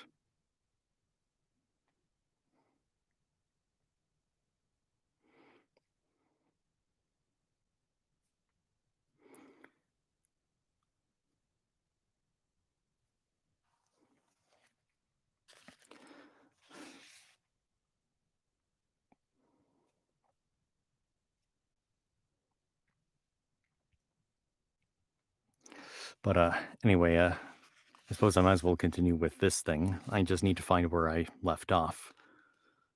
Let's see, 3/4 of it.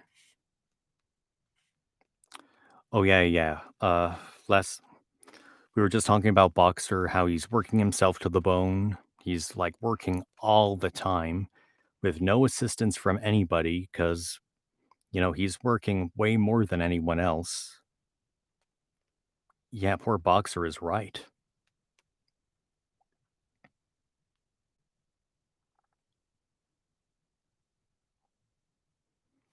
It it's like he's trying to be useful because he feels like he needs to play his part or something, or like he's worried about being shunned by others for not working, and so he's overcompensating for something. At least that's my guess. Hang on, just bear with me for a second.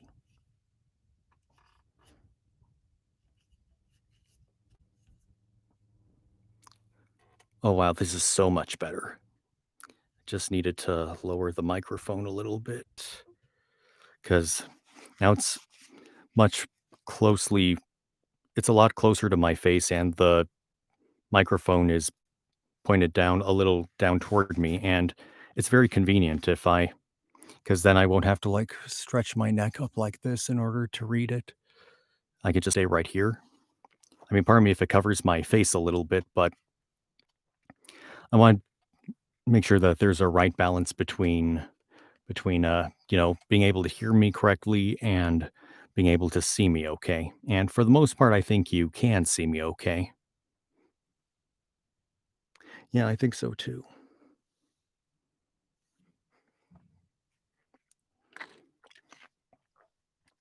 Oh, Boxer, what's going to happen to you? I think I already know the answer, but okay. So anyway, the animals were not badly off throughout that summer, in spite of the hardness of their work. If they had no more food than they had had in Jones's day, at least they did not have less. The advantage of only having to feed themselves and not having to support 5 extravagant human beings as well. In other words, they were overweight. At least that's probably how I would describe it. If Boxer dies, I know how you feel, dude. Anywho, where was I? The advantage only having to feed themselves and not having to support 5 extravagant human beings as well was so great that it would have taken a lot of failures to outweigh it. And in many ways, the animal method of doing things was more efficient and saved labor. Such jobs as weeding, for instance, could be done as a thoroughness impossible to human beings. And again, since no animal now stole, it was unnecessary to fence off pasture from arable land, which saved a lot of labor on the upkeep of hedges and gates. Nevertheless, as the summer wore on, various unforeseen shortages began to make themselves felt. There was need of paraffin oil, nails, string, dog biscuits, and iron for the horses' shoes, none of which could be produced on the farm. Later, there would also be a need for seeds and artificial manures, besides various tools, and finally, the machine for the windmill. How these things were to be produced, no one was able to imagine. One Sunday morning, when the animals assembled to receive their orders, Napoleon announced that he had decided upon a new policy. Oh, gee, I wonder what hell he's going to unleash upon now. Again, that's my commentary, not in the book. Uh,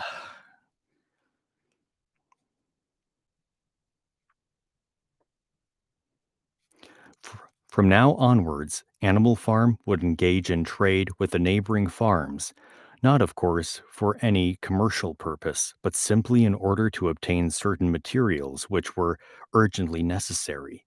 The needs of the windmill must override everything else, he said. He was therefore making arrangements to sell a stack of hay and part of the current year's wheat crop, and later on, if more money were needed, it would have been it would have to be made up by the sale of eggs, for which there was always a market in Wellington. The hens, said Napoleon, should welcome this sacrifice as their own special contribution towards the building of the windmill. Once again, the animals were conscious of a vague uneasiness. Never to have any dealings with human beings, never to engage in trade, never to make use of money. Had, had not these been among the earliest resolutions passed at the first triumphant meeting after Jones was expelled? All the animals remembered passing such resolutions, or at least they bought that they remembered it. At least they bought that they remembered it. The four young pigs who had protested when Napoleon abolished the meetings raised their voices timidly, but they were promptly silenced by a tremendous growling from the dogs. Then, as usual, the sheep broke into 4 legs good, 2 legs bad, and the momentary awkwardness was soothed over. Finally, Napoleon raised his trotter for silence and announced that he had already made all the arrangements. There would be no need for any of the animals to come in contact with human beings, which would clearly be most undesirable. He intended to make the to take the oh, he intended to take the whole burden upon his own shoulders. Mr. Whymper, a solicitor living in Willingdon, had agreed to act as intermediary between Animal Farm and the outside world, and would visit the farm every Monday morning to receive his instructions. Napoleon ended his speech with his usual cry of "Long live Animal Farm!" And after the singing of Beasts of England, the animals were dismissed. Oh, you're taking out the trash. Yeah. Okay, cool.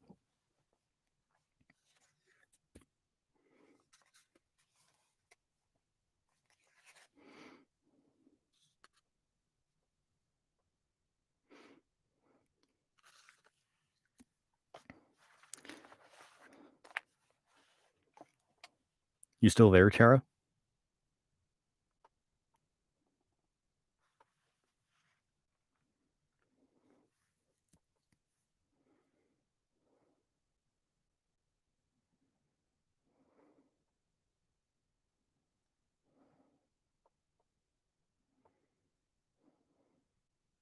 Yes, I just got back home from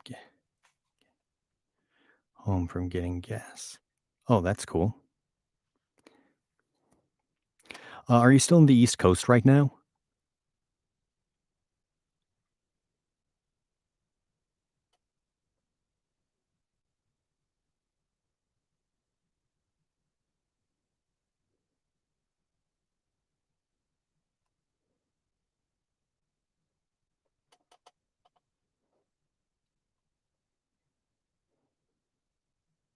I'm an awful typer, and yeah,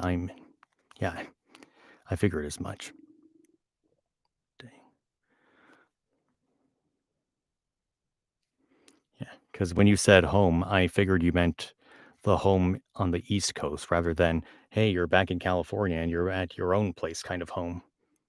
But again, I didn't want to make any assumptions, so I thought I'd ask.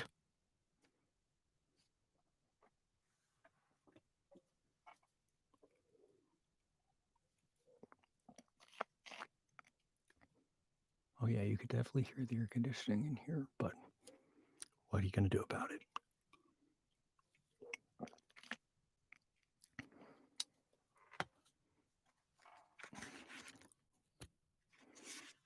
What's going on? Okay, cool. Set that there.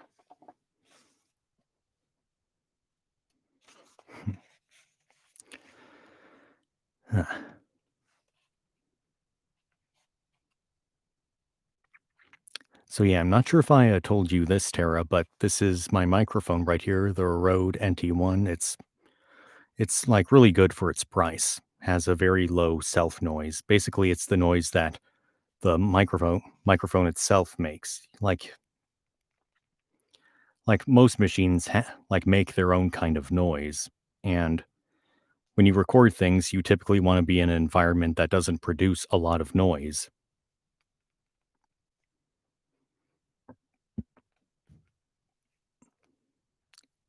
And the ironic thing is that, even though you want the microphone to be in an environment that is very quiet and doesn't have a lot of noise, the microphone itself still can produce noise. I mean, how could it not? It's a piece of machinery that requires electricity. The thing about this microphone in particular, the level of self noise it has is 4.5 decibels. I've owned microphones that have had self noise levels as high as 16 decibels.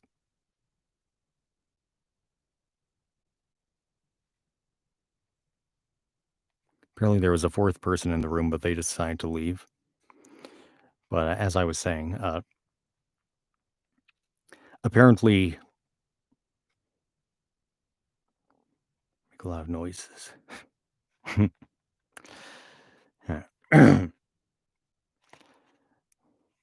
Uh, well, how I know how he feels when he needs like a good recording setup. I totally get it. Like, yay, Zam Kirby's back. But as I was saying, like, the thing about microphone self noise is that the higher the self noise is to 20 decibels, the less usable it can be used in a studio setting. Or, like, I'm trying to figure out how to explain this properly.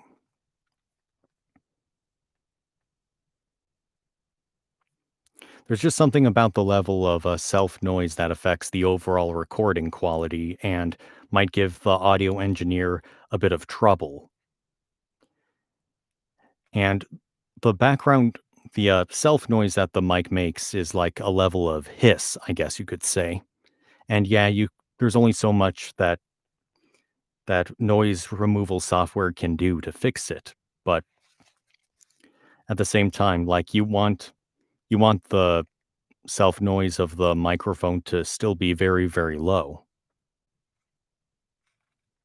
So like I said, the closer it is to 20 decibels, the less usable it is in a studio setting. And I think that might be part of the reason why I hadn't gotten any roles yet, because I was using a microphone that had a self noise level of 16 dB. Yeah, that's very, very close to 20, isn't it? And like I said before, this microphone produces a self noise level of 4.5. As you can tell, that's significantly lower. A lot of quieter microphones like cost an arm and a leg practically. Like there there are microphones out there that have the same noise level as this thing, but cost like thousands of dollars. Now, naturally, I don't have thousands of dollars to spend on such a microphone. So this is basically a good budget microphone that has the self noise level of one of the more expensive microphones. Another great thing about this mic is that it produces a very neutral sound. Like it's very, very balanced. Like the lows aren't especially low and the highs aren't especially high. It's just right. And from what I've read, a lot of audio engineers like this microphone. The microphone itself cost around, I want to say, $260, and I was able to use that with the Angelino card that I got. You see, the Angelino card is a thing that you use for necessary goods if you're unemployed. And dur the time I got it, there weren't a lot of like acting jobs going on, like especially in SAG-AFTRA.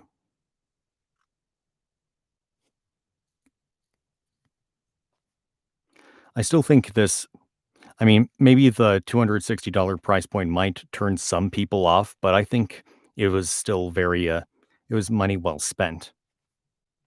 There's this thing called the NT1A, which is like a different version of this mic, but it's not as well received as this one because apparently the higher ends are a bit more pronounced, so the higher frequencies, like there's a bit of clarity to the voice, but at the same time, not everyone likes the sound it produces when they record with it.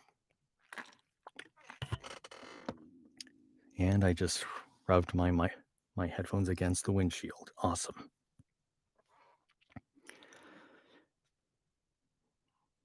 And and again, it produces a very neutral sound.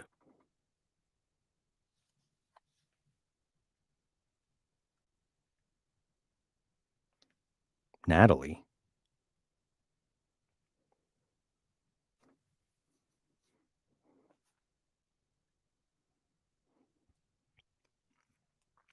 is it because it has the letters N, T, and A in it?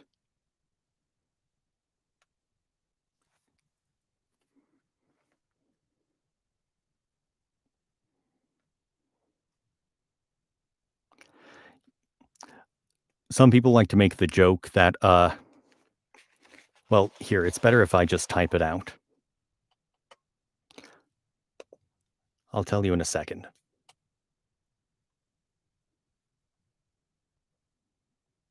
Company that makes the microphone.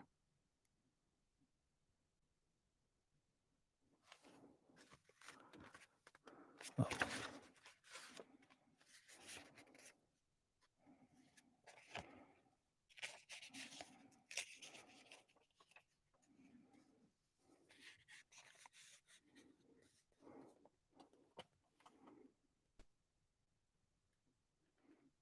Where did John go? I'm still here, aren't I? Oh, just a little glitch or something? Oh,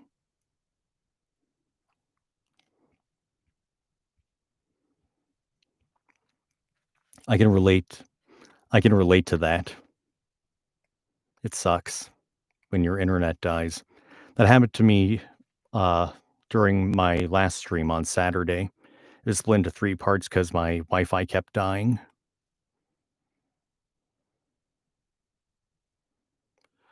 But yeah, it's a Rode NT1. That's what this thing is. Where was I? Let's see. Oh yeah, they're complaining that, these things that humans do, like trade or whatever, it's like they established that these things were not okay to do at the beginning of Animal Farm, and yet we're now still doing it.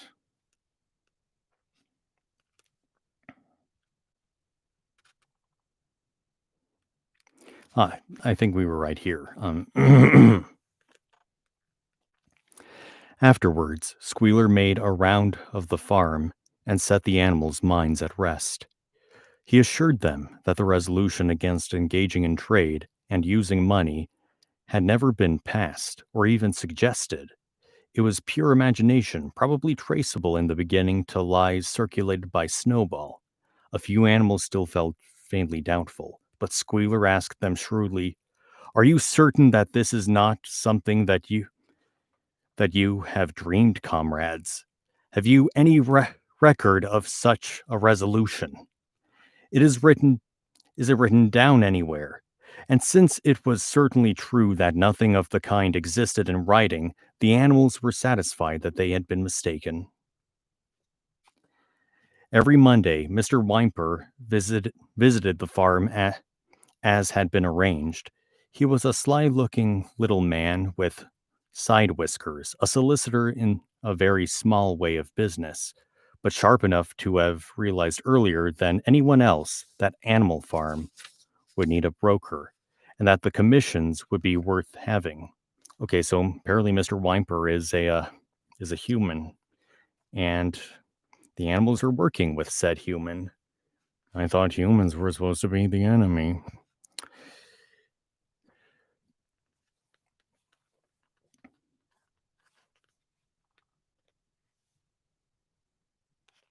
Anyway, where was I?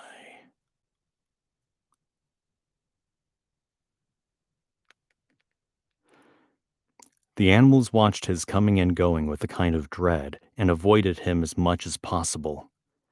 Nevertheless, the sight of Napoleon on all fours delivering orders to Whymper, who stood on two legs, roused their pride and partly reconciled them to the new arrangement.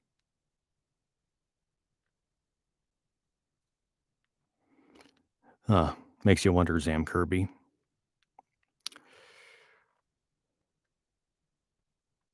To rouse their pride and partly reconcile them to the new arrangement. Their relations with the human race were now not quite the same as they had been before. The human beings did not hate Animal Farm any less now that it was prospering. Indeed, they hated it more than ever. Every human being held it as an article of faith that the farm would go bankrupt sooner or later, and above all, that the windmill would be a failure. They would meet in the public houses and prove to one another by means of diagrams that the windmill was bound to fall down, or that if it did stand up, then that it would never work. And yet, against their will, they had developed a certain respect for the efficiency with which the animals were managing their own affairs. One symptom of this was that they had begun to call Animal Farm by its proper name and ceased to pretend that it was called the Manor Farm. They had also dropped their championship of Jones, who had given up hope of getting his farm back and gone to live in another part of the country. Except through Whymper, th- there was yet no contact between Animal Farm and the outside world. But there were constant rumors that Napoleon was about to enter into a definite business agreement with either Mr. Pilkington of Foxwood or with Mr. Frederick of Pinchfield, but never, it was noticed, with both simultaneously. It was about this time that the pigs suddenly moved into the farmhouse and took up their residence there. Again, the animals seemed to remember that a resolution against this had been passed in the early days, and again Squealer was able to convince them that this was not the case. Gaslighting. That's what this is, it's gaslighting.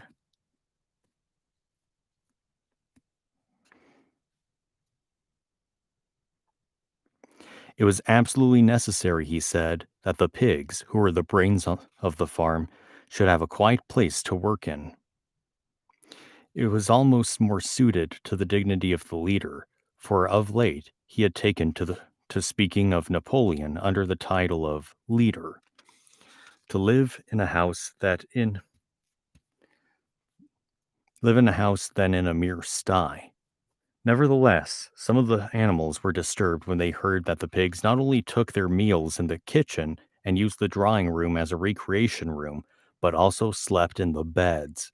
Boxer passed it off as usual with, "Napoleon is always right." But Clover, who thought she remembered a definite ruling against beds, went to the end of the barn and tried to puzzle out the 7 commandments, which were inscribed there. Finding herself unable to read more than individual letters, she fetched Muriel. "Muriel," she said, "read me the 4th commandment. Does it not say something about never sleeping in a bed?" With some difficulty, Muriel spelled it out. It says, "No animal shall sleep in a bed with sheets," she announced finally. Curiously enough, Clover had not remembered that the 4th commandment mentioned sheets.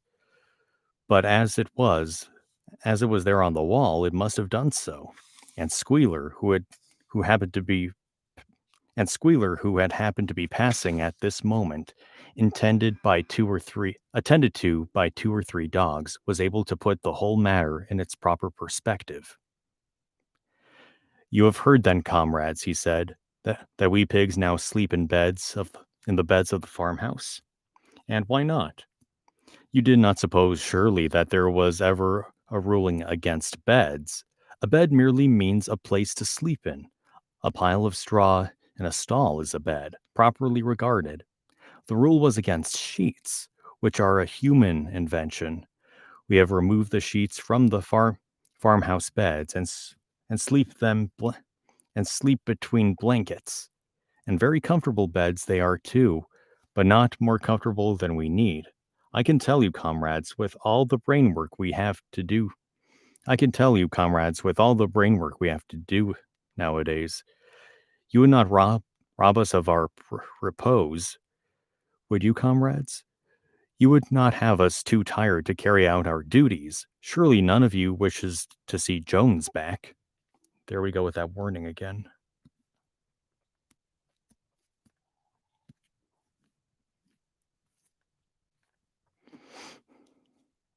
Hang on, I've got a hangnail.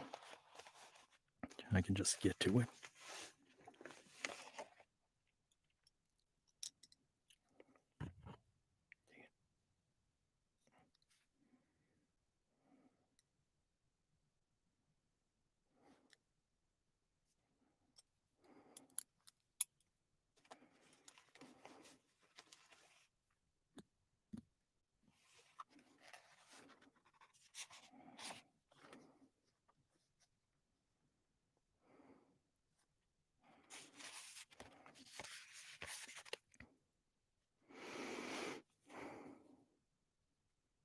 Let's see, where were we?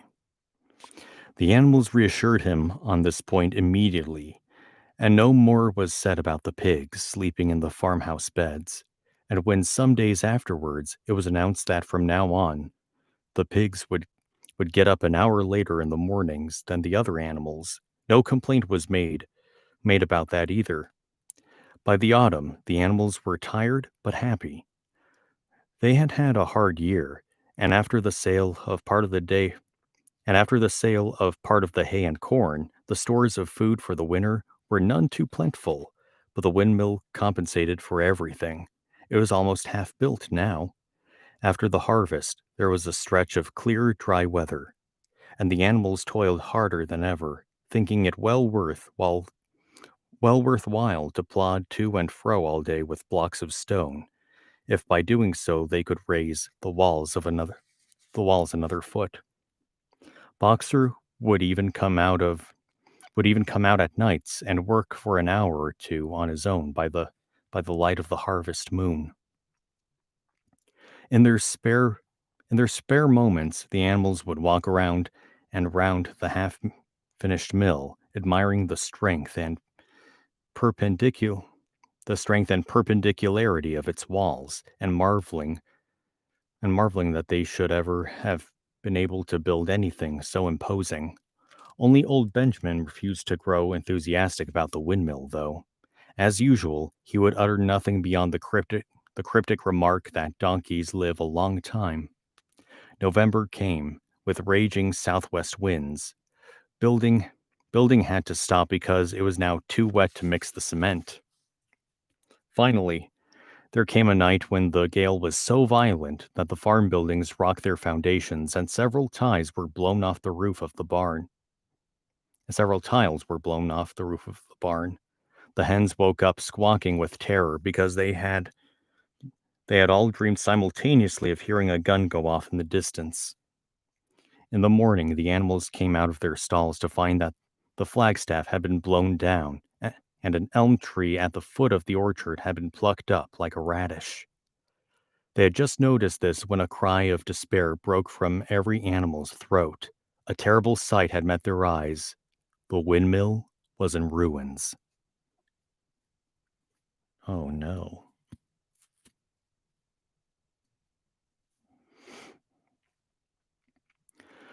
With one accord, they dashed down to the, with one accord, they dashed down to the spot.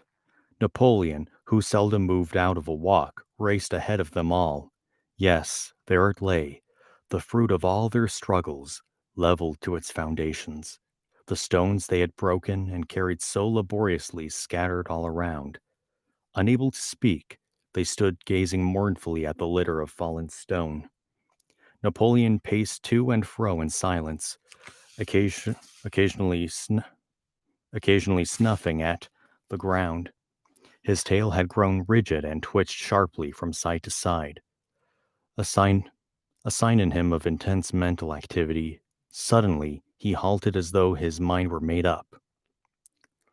Comrades! No, wait, sorry.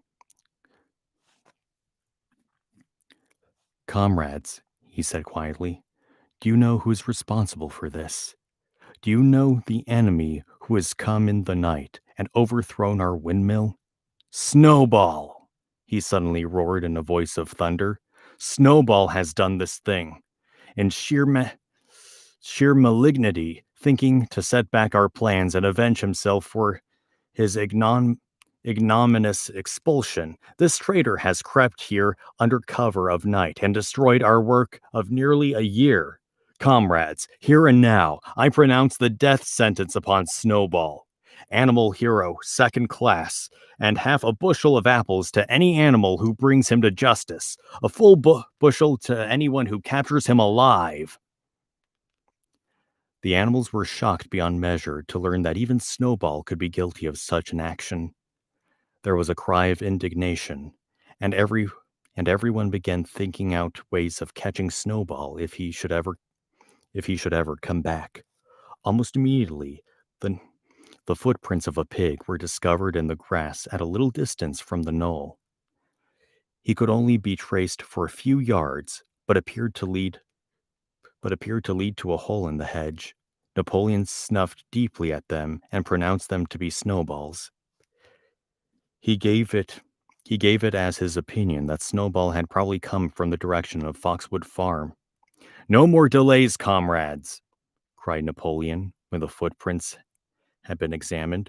There is work to be done. This very morning we begin rebuilding the windmill, and we will build all through the winter, rain or shine. We will teach this miserable traitor that he cannot undo our work so easily. Remember, comrades, there must be no alteration in our plans. They shall be carried out to the day. Forwards, comrades! Long live the windmill! Long live Animal Farm!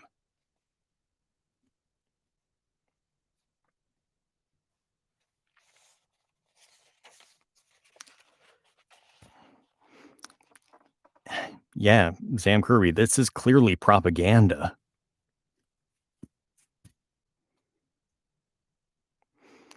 Everything, I mean, if you think about it, this is happening currently in the world right now, particularly in America.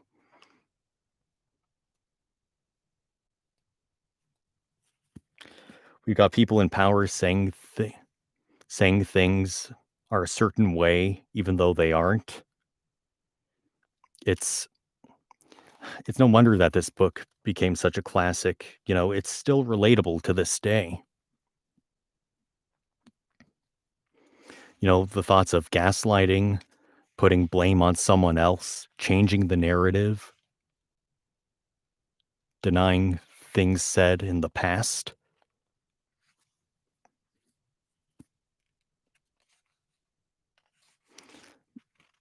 In case you didn't know, I just finished chapter 6. Let me just take a drink of this. Here, I'll be right back. I need to go get something. Where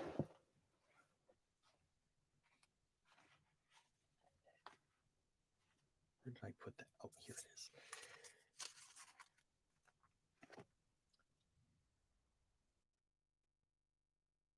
I don't necessarily have to do that, but it makes me feel good that I did.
Okay.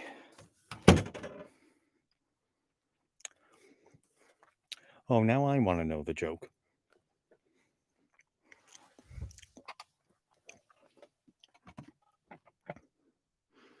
He's knocked out. He said,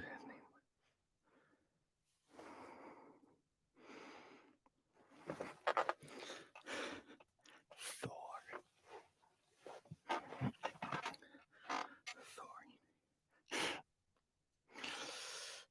His name was Thor. Funny.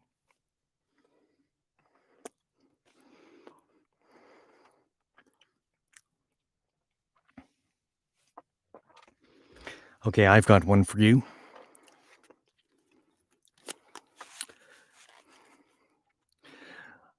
I once bought a pair of shoes from a drug dealer. I don't know what he laced them with, but I've been tripping all day.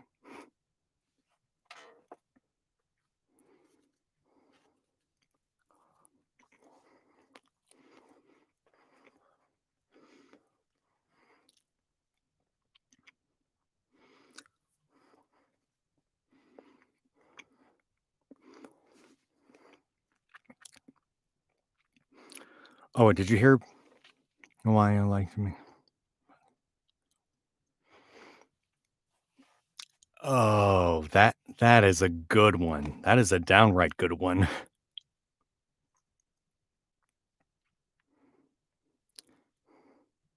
Or how about this? Did you hear about that kidnapping at the hospital?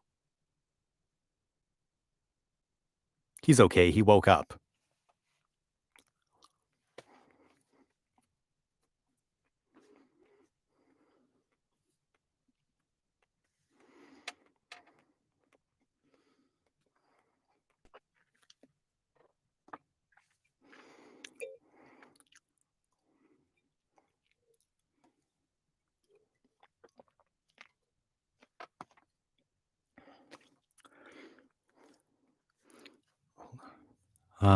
Okay, it's working. Cool.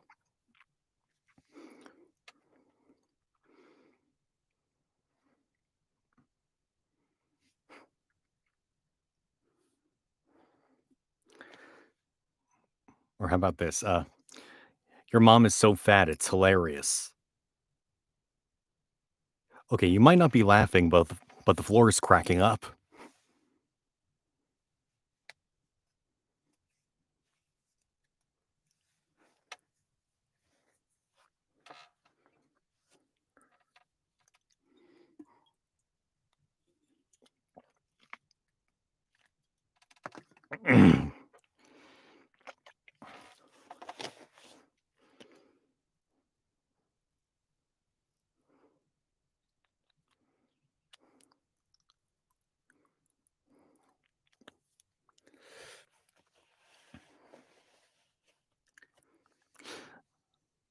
This one time someone asked me for some puns, so I read them 10 puns and I thought they were funny, but alas, no pun intended. I like that a lot. Or how about this? A guy walks into a bar. He sees on the menu that there's a special for punch. He asks the bartender for punch. The bartender says, "Okay, you can have some punch, but you need to get in line first." And the guy looked over to where the line was supposed to be, but he saw that there was no punch line.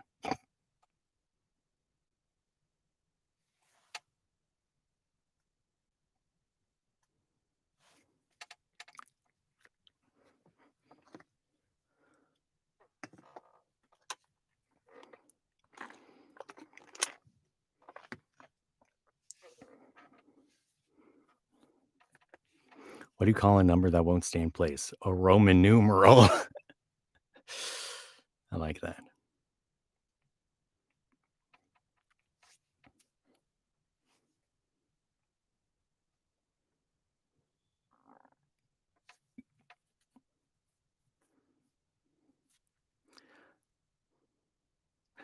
You ever heard of an anti joke?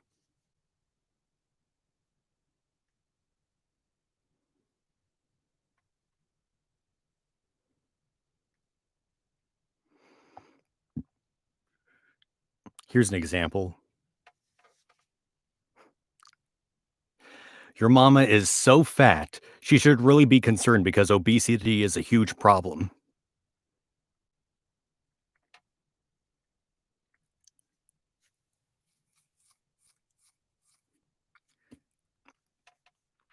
Or how about this? A man walks into a bar. His alcohol dependency is tearing his life apart.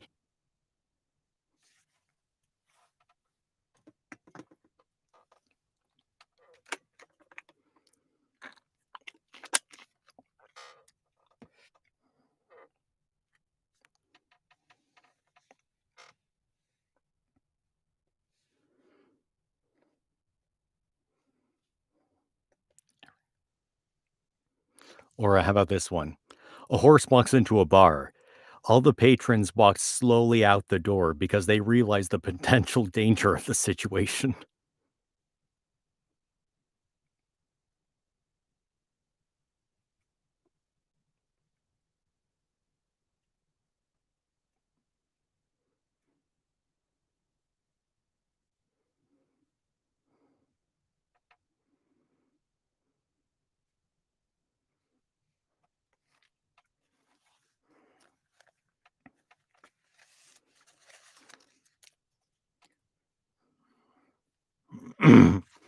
Well, one Frenchman said to the other, I didn't know I could speak. I don't know. I could speak French. Okay, that's a very out of the box joke. You know, I actually meant to do this. I actually meant to read a joke out loud that I never heard of before, but I haven't read, but I know of. Here, let me see if I can find it. After that, I'll do more Animal Farm. Okay.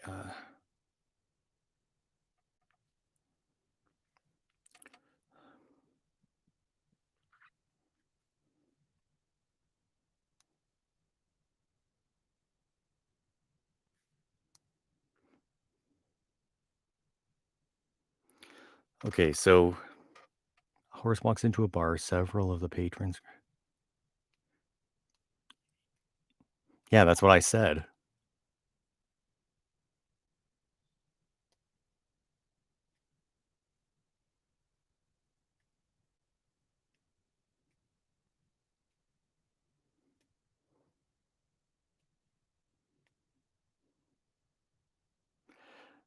But anyway, let me tell you. Okay, I'm looking at this. Hang on.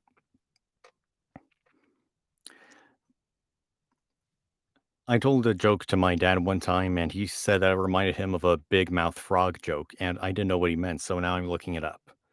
What follows is a widely known joke made famous in the British Isles by Dave Allen, once said by French and Saunders to be the funniest ever. But it's quite a visual joke, and when speaking the conversational lines of the frog, the teller should stretch their mouth with their fingers.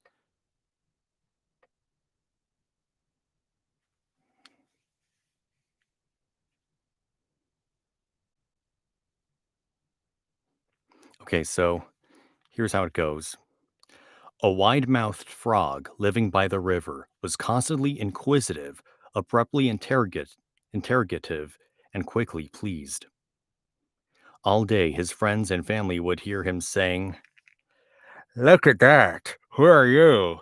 And wow, that's great! All day. And the time came for the frog to leave the river and to explore the great grassland plain nearby. And the frog saw the stripiest thing he'd ever seen. Look at that! He exclaimed.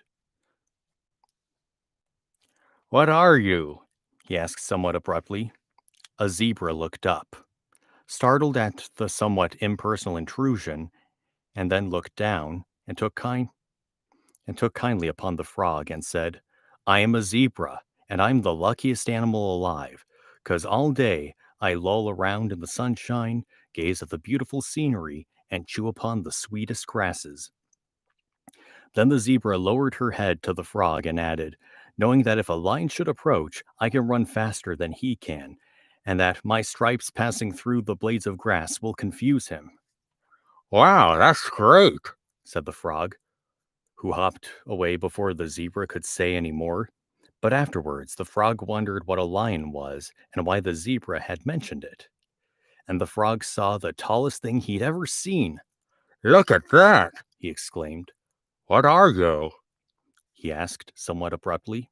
A giraffe looked up, startled at the somewhat impersonal intrusion, and then looked down and took kindly upon the frog and said, "I am a giraffe, and I am the luckiest animal alive, 'cause all day I loll around in the sunshine, gaze at the beautiful scenery, and chew upon the sweetest leaves from the tops of trees that no other animal can reach."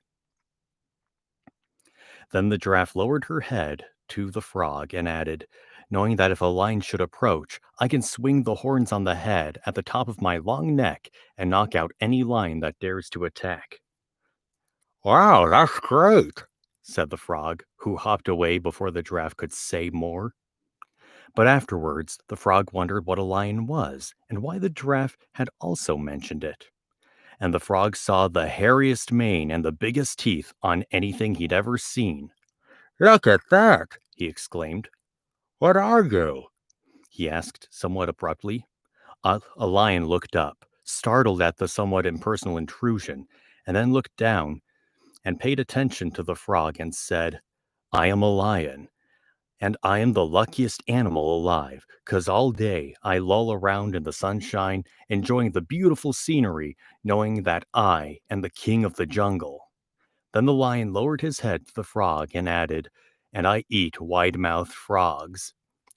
"Wow, that's great," said the frog, who then pursed his mouth and said, "You don't see many of them around these days."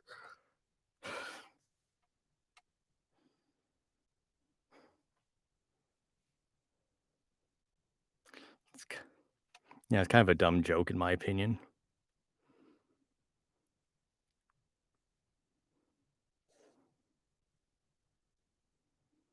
I mean, I kind of get it, but yeah.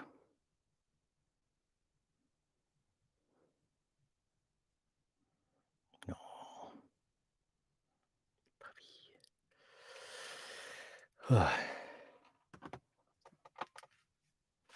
Hang on a second. I just need to look something up.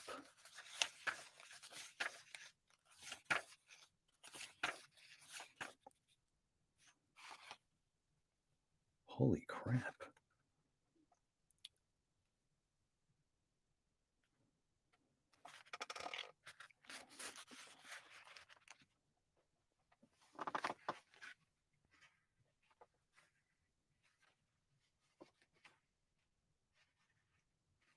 Chapter was 7. Okay. Just bear with me for a second.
Forgot to turn the mic back on. In fact, let me see if. Uh, uh, yeah, so, as I was trying to say, my back was starting to hurt from sitting for so long. I think I need a much better, drafting chair. But, wait, hold on.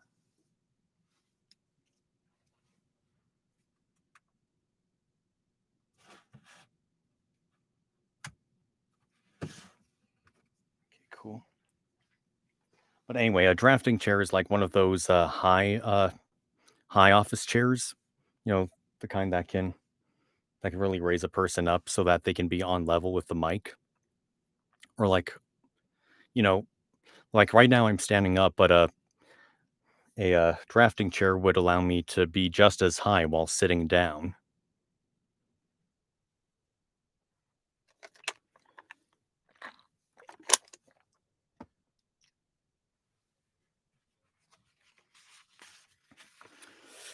So anyway, Chapter 7 of Animal Farm.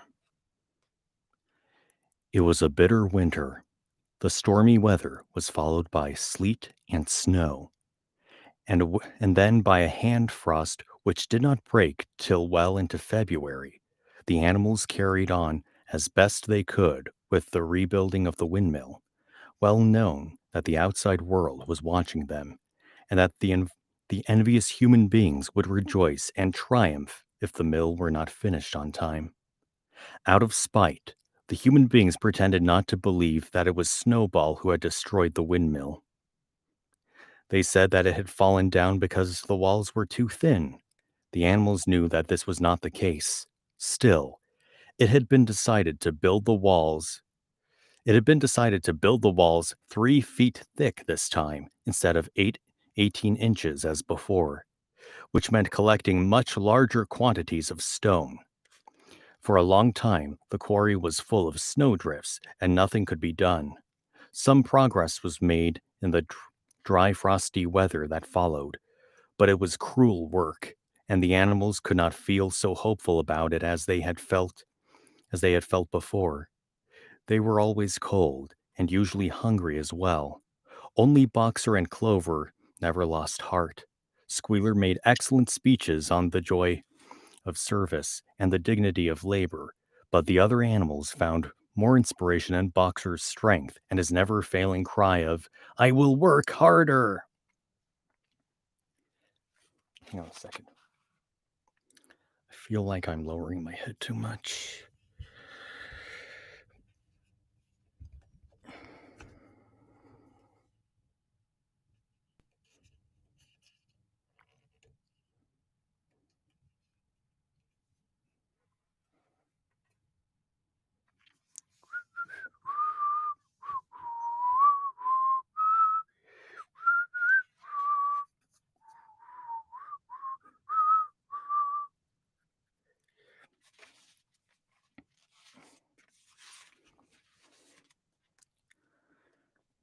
Anyway,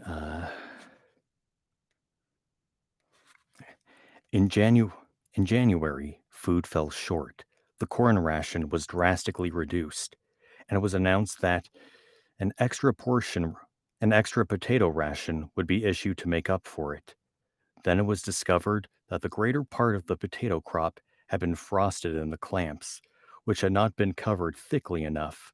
The potatoes had become soft and discolored, and only a few were edible. For days at a time, the animals had nothing to eat but chaff and mangles. Starvation seemed to stare at them in the face. It was vitally necessary to conceal this fact from the outside world. Emboldened by the collapse of the windmill, the human beings were inventing fresh lies about Animal Farm. Once again, it was being put about that all the animals were dying of famine and disease, and that they were continually fighting among themselves and had resorted to cannibalism and infanticide.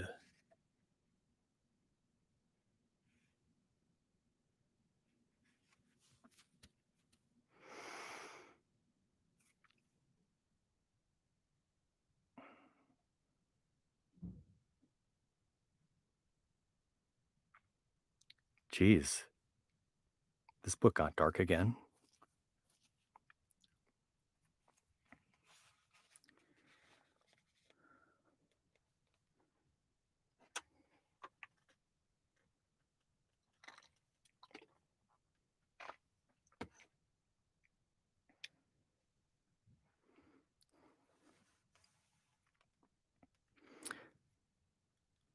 Kind of gives a whole new meaning to the word baby back ribs.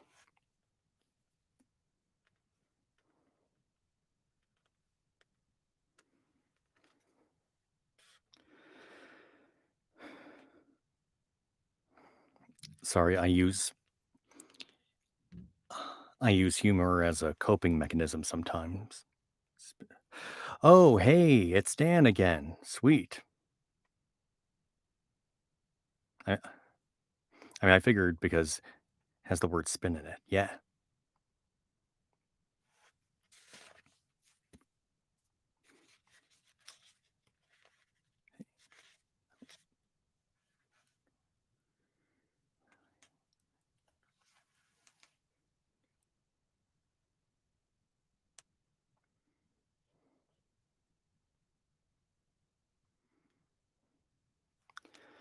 Anyway, we're in the middle of Animal Farm, and the humans are saying that the characters in the story are resorting to cannibalism and infanticide. So, G-rated stuff.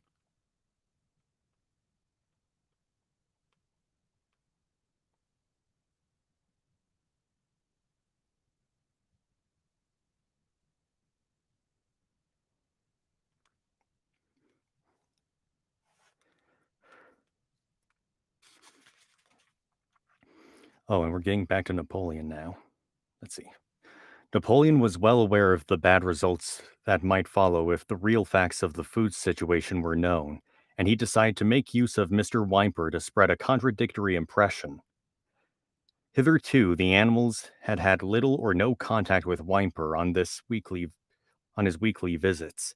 Now, however, a few selected animals, mostly sheep, were instructed to remark casually in his hearing that rations had been increased. In addition, Napoleon ordered the almost empty bins in the store shed to be filled nearly to the brim with sand, which was then covered up with what remained of the grain and meal. On some suitable pretext, Whymper was led through the store shed and allowed to catch a glimpse of the bins. He was deceived and continued to report to the outside world that there was no food shortage on Animal Farm. Nevertheless, towards the end of the journey, it became obvious that it would be necessary to procure some more grain from somewhere. In these days, Napoleon rarely appeared in public, but spent all his time in the farmhouse, which was guarded at each door by fierce looking dogs. When he did emerge, it was a ceremonial manner, with an escort of 6 dogs who closely surrounded him and growled if anyone came too near. Frequently, he did not even appear on Sunday mornings, but issued his orders through one of the other pigs, usually Squealer. One Sunday morning, Squealer announced that the hens, who had just come in to lay again, must surrender their eggs. Napoleon had accepted, though through Whymper, a contract for 400 eggs a week. The price of these would pay for enough grain and meal to keep the farm going till summer came and conditions were easier. When the hens heard this, they raised a terrible outcry. They had been warned earlier that this sacrifice might be necessary, but had not believed that it would really happen. They were just getting their clutches ready for the spring sitting, and they protested to take the eggs away. And they protested that to take the eggs away now was murder. For the first time since the expulsion of Jones, there was something resembling a rebellion. Led by 3 young black Minorca pullets, the hens made a determined effort to thwart Napoleon's wishes. Their method was to fly up to the rafters and lay their eggs, which smashed into pieces on the floor. Napoleon acted swiftly and ruthlessly. He ordered the hens' rations to be stopped and decreed that any animal giving so much as a grain of corn to a hen should be punished by death. The dogs saw to it that these orders were carried out. For 5 days the hens held out, and they capitulated and went back to their nesting boxes. 9 hens had died in the meantime. Their bodies were buried in the orchard, and it was given out that they had died of coccidiosis. Weinberg heard nothing of this affair, and the eggs were duly delivered, a grocer's van driving up to the farm once a week to take them away. All this while no more had been seen of Snowball. He was rumored to be hiding on one of the neighboring farms, either Foxwood or Pinchfield. Napoleon was by this time on slightly better terms with the other farmers than before. It happened that there was in the yard a pile of timber which had been stacked there 10 years earlier when a beech spinney was cleared. It was well seasoned, and Whymper had advised Napoleon to sell it. Both Mr. Pilkington and Mr. Frederick were anxious to buy it. Napoleon was hesitating between the two, unable to make up his mind. It was noticed that whenever he seemed on the point of coming to an agreement with Frederick, Snowball was declared to be in hiding in Foxwood, while he inclined toward Pilkington. Snowball was said to be at Pinchfield.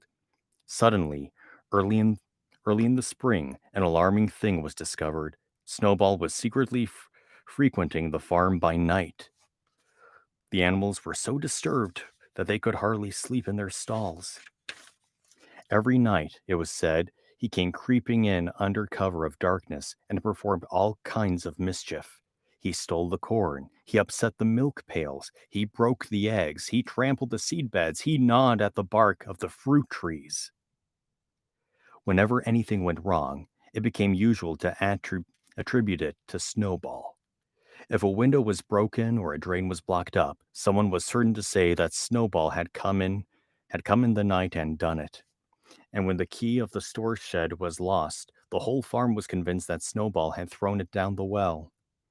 Curiously, though, they went on believing this even after the mislaid key was found under a sack of meal. The cows declared unanimously that Snowball crept into their stalls and milked them in their sleep. The rats, which had been troublesome that winter, were also said to be in league with Snowball. Napoleon decreed that there should be a full investigation into Snowball's activities. With his dogs in attendance,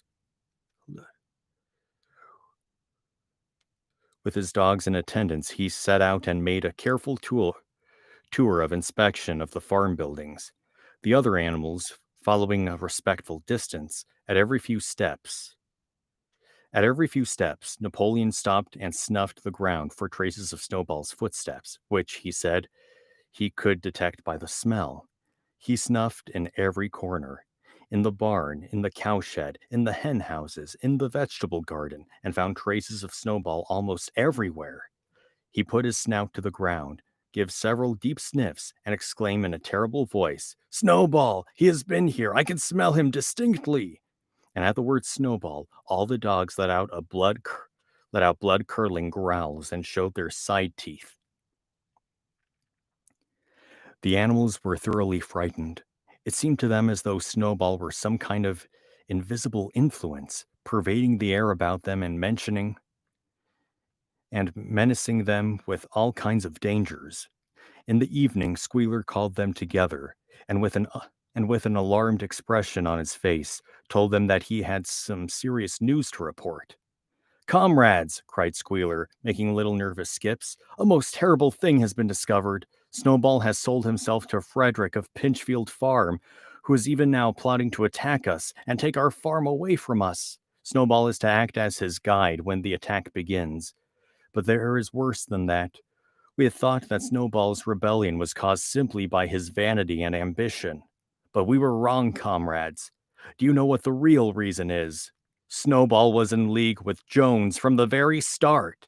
He was Jones's secret agent all the time. It has all been proved by documents which he left behind him, and which we have only just discovered. To my mind, this explains a great deal, comrades. Did we not see for ourselves how he attempted, fortunately without success, to get us defeated and destroyed at the Battle of Cowshed? The animals were stupefied. This was a wickedness far, far outdoing Snowball's destruction of the windmill. But it was some minutes before they could fully take it in.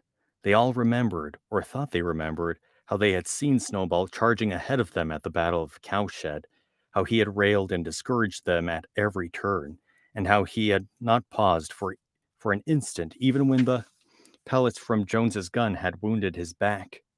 At first, it was a little difficult to see how this fitted in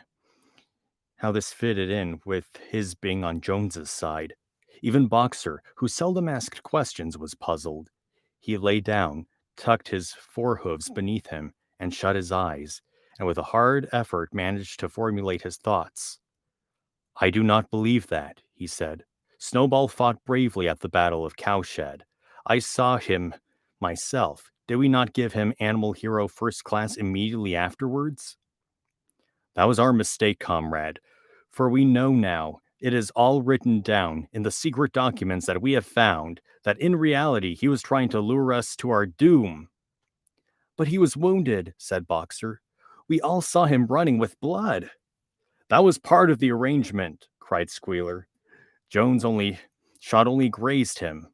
I could show you this in his own writing, if you were able to read it. The plot was for Snowball at the critical moment to give the signal for flight and leave the field to the enemy. And he would very nearly succeed. I will even say, comrades, he would have succeeded if it had not been for our heroic leader, Comrade Napoleon. Do you not remember how, just a moment when Jones and his men had got inside the yard, Snowball suddenly turned and fled, and many animals followed him? And do you not remember, too, that it was just at that moment, when panic was spreading and all seemed lost, that Comrade Napoleon sprang forward with a cry of "Death to humanity!" and sank his teeth in Jones's leg? Surely you remember that, comrades! Exclaimed Squealer, frisking from side to side. Now, when Squealer described the scene so graphically, it seemed to the animals that they did remember it. At any rate, they remembered that at the critical moment the battle, Snowball had turned to flee, but Boxer was still a little uneasy. I do not believe that Snowball was a traitor at the beginning, he said finally. What he has done since is different. But I believe that at the Battle of Cowshed he was a good comrade. Our leader, Comrade Napoleon, announced Squealer, speaking very slowly and firmly, has stated categorically, comrade, that Snowball was Jones's agent from the very beginning. Yes, and from long before the rebellion was ever thought of. Ah, that is different, said Boxer. If Comrade Napoleon says it, it must be right. That is the true spirit, comrade, cried Squealer. But it was noticed he cast a very ugly look at Boxer with his little twinkling eyes. He turned to go, then paused and added impressively, I warn every animal on this farm to keep his eyes very wide open, for we have reason to think that some of Snowball's secret agents are lurking among us at this moment. 4 days later, in the late afternoon, Napoleon ordered all the animals to assemble in the yard. When they were all gathered together, Napoleon emerged from the farmhouse, wearing both his medals, for he had recently awarded himself Animal Hero First Class and Animal Hero Second Class, with his 9 huge dogs frisking around him and uttering growls that sent shivers down the animals' spines. Dun dun dun, yeah, that's right. Dun dun dun. They all cowered silently in their places, seeming to know in advance that something terrible was about to happen. That some terrible thing was about to happen. Napoleon stood sternly surveying his audience. Then he uttered a high-pitched whimper. Immediately the dogs bounded forward, seized 4 of the pigs by the ear, and dragged them, squealing with pain and terror, to Napoleon's feet. The pigs' ears were bleeding, the dogs had tasted blood, and for a few moments they appeared to go quite mad. To the amazement of everybody, 3 of them flung themselves upon Boxer. Boxer saw them coming and put out his great hoof, caught a dog in midair, and pinned him to the ground. The dog shrieked for mercy, and the other 2 fled with their tails between their legs. Boxer looked at Napoleon to know whether he should crush the dog to death or let it go. Napoleon appeared to change countenance and sharply ordered Boxer to let the dog go. Whereat Boxer lifted his hoof, the dog slunk away, bruised and howling. Presently, the tumult died down. The 4 pigs waited, trembling with guilt written on every line of their countenances. Napoleon now called upon them to confess their crimes. They were the same 4 pigs as had protested when Napoleon abolished the Sunday meetings. Without any further prompting, they confessed that they had been secretly in touch with Snowball ever since his expulsion, that they had collaborated with him in destroying the windmill, and that they had entered into an agreement with him to hand over Animal Farm to Mr. Frederick. They added that Snowball had privately admitted to them and that he had been Jones's secret agent for years past. When they had finished their confession, the dogs promptly tore their throats out, and in a terrible voice, Napoleon demanded whether any other animal had anything to confess. Napoleon's gone mad. That's my thought, not in the book.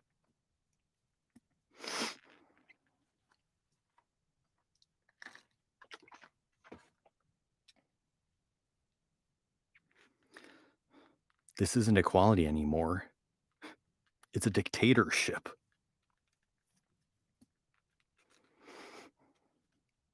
The 3 hens who had been the ringleaders in the attempted rebellion over the eggs now came forward and stated that Snowball had appeared to them in a dream and incited them to disobey Napoleon's orders.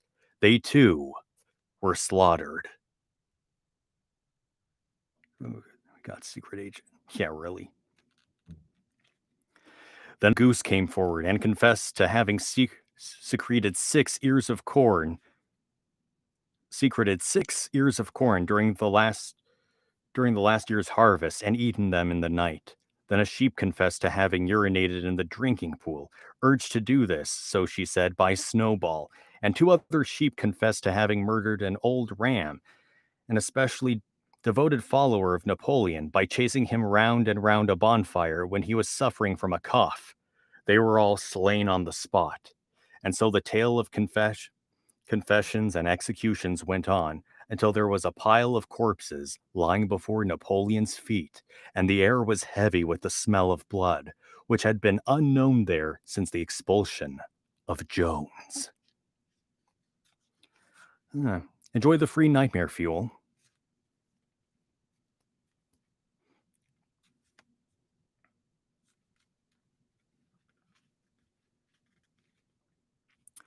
When it was all over, the remaining animals, except for the pigs, the dogs, no wait, when it was all over, the remaining animals, except for the pigs and dogs, crept away in a body. They were shaken and miserable. They did not know which was more shocking, the treachery of the animals who had leagued themselves with Snowball, or the cruel retribution they had just witnessed. In the old days, there had often been scenes of bloodshed equally terrible, but it seemed to all of them that it was far worse now than it was happening among themselves.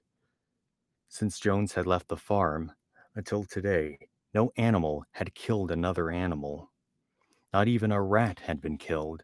They had made their way onto the little knoll where the half-finished windmill stood, and with one accord they all lay down as though huddling together for warmth. Clover, Muriel, Benjamin, the cows, the sheep, and a whole flock of geese and hens, everyone, indeed, except the cat, who had suddenly disappeared just before Napoleon ordered the animals to assemble. For some time, nobody spoke. Only Boxer remained on his feet. He fidgeted to and fro, swinging his long black tail against his sides and occasionally uttering a little whinny of surprise. Finally, he said, "I do not understand it. I would not have believed that such things could happen on our farm. It must be due to some fault in ourselves. The solution, as I see it, is to work harder, and now onwards I shall get up a full hour earlier in the mornings." And he moved off at his lumbering trot and made for the quarry. Having got there, he collected 2 successive loads of stone and dragged them down to the windmill before retiring for the night. The animals huddled about Clover not speaking. The knoll where the knoll where they were lying gave them a wide prospect across the countryside. Most of Animal Farm was within their view. The long pasture stretching down to the main road, the hayfield, the spinney, the drinking pool, the plowed fields where the young wheat was thick and green, and the red roofs of the farm buildings, with the smoke curling from the chimneys. It was a clear spring evening. The grass and the bursting hedges were gilded by the level rays of the sun. Never had the farm, and with a kind of surprise they remembered that it was their own farm, every inch of it, their own property, appeared to the animals so desirable a place. As Clover looked down the hillside, her eyes filled with tears. If she could have spoken her thoughts, it would have been to say that this was not what they had aimed at when they had set themselves years ago to work for the overthrow of the human race. These scenes of horror, these scenes of terror and slaughter were not what they had looked forward to on that night when old Major first stirred them to rebellion. If she herself had had any picture of the future, it had been of a society of animals set free from hunger and the whip, all equal, each working according to his capacity, the strong protecting the weak, as she had as she had protected the lost broods of ducklings with her foreleg on the night of Major's speech. Instead, she did not know why. They had come to a time when no one dared speak his mind, when fierce growling dogs roamed everywhere, and when you had to watch your comrades torn to pieces after confessing to shocking crimes. There was no thought of rebellion or disobedience in her mind. She knew that, even as things were, they were far better off than they had been in the days of Jones, and that before all else, it was needful to prevent the return of the human beings. Whatever happened, she should remain faithful, work hard, carry out the orders that were given to her, and accept the leadership of Napoleon. But still, it was not for this that she had all the other animals. It was not for this that she and all the other animals had hoped and toiled. It was not for this that they had built the windmill and faced the bullets of Jones's gun. Such were her thoughts, though she lacked the words to express them. At last, feeling this to be some way a substitute for the words she was unable to find, she began to sing Beasts of England. The other animals sitting round her took it up, and they sang it 3 times over, very tunefully, but slowly and mournfully, in a way they had never sung it before. They had just finished singing for the 3rd time when Squealer, attended by 2 dogs, approached them with the air of having something important to say. He announced that, by special decree of Comrade Napoleon, Beasts of England had been abolished. From now onwards, it was forbidden to sing it. The animals were taken aback. "Why?" cried Muriel. "It's no longer needed, comrade," said Squealer stiffly. "Beasts of England was the song of the rebellion, but the rebellion is now completed. The execution of the traitors this afternoon was the final act. The enemy, both external and internal, has been defeated. In Beasts of England, we expressed our longing for a better society in days to come. But that society has now been established. Clearly the song no longer has any purpose." Frightened though they were, some of the animals might possibly have protested. But at this moment, the sheep set up their usual bleating of 4 legs good, 2 legs bad, which went on for several minutes and put an end to the discussion. So Beasts of England was heard no more. In its place, Minimus, the poet, had composed another song, which begun, Animal Farm, never through me, never through me shalt thou come to harm. And it was sung every morning after the hoisting of the flag. But somehow, neither the words nor the tune ever seemed to the animals to come up. No, wait. But somehow, neither the words nor the tune ever seemed to the animals to come up to Beasts of England. Animal farm, never through me shalt thou come to harm.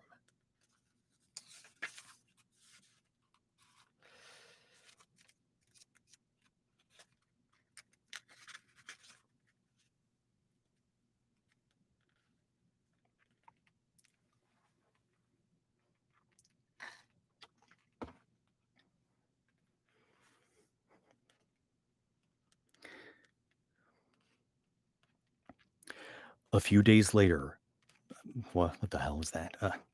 A few days later, when the terror caused by the executions had died down, some of the animals remembered, or thought they remembered, that the sixth commandment decreed, "No animal shall kill any other animal." And though no one cared to mention it in the hearing of the pigs or the dogs, it was felt that the killings which had taken place did not square with this. Clover asked Benjamin to read her the sixth commandment, and when Benjamin, as usual, said that he refused to meddle in such matters, she fetched Muriel. Muriel read the commandment for her. It ran, "No animal shall kill any other animal without cause." Somehow or other, the last two words had slipped out of the animal's memory. But but they saw now that the commandment had not been violated, for clearly there was good reason for killing the traitors who had leagued themselves with Snowball. Throughout the year, the animals worked even harder than they had worked in the previous year to rebuild to rebuild the windmill with walls twice as thick as before, and to finish it by the appointed date, together with the regular work of the farm, was a tremendous labor. There were times when it seemed to the animals that they had worked longer hours and fed no better than they had done in Jones's day.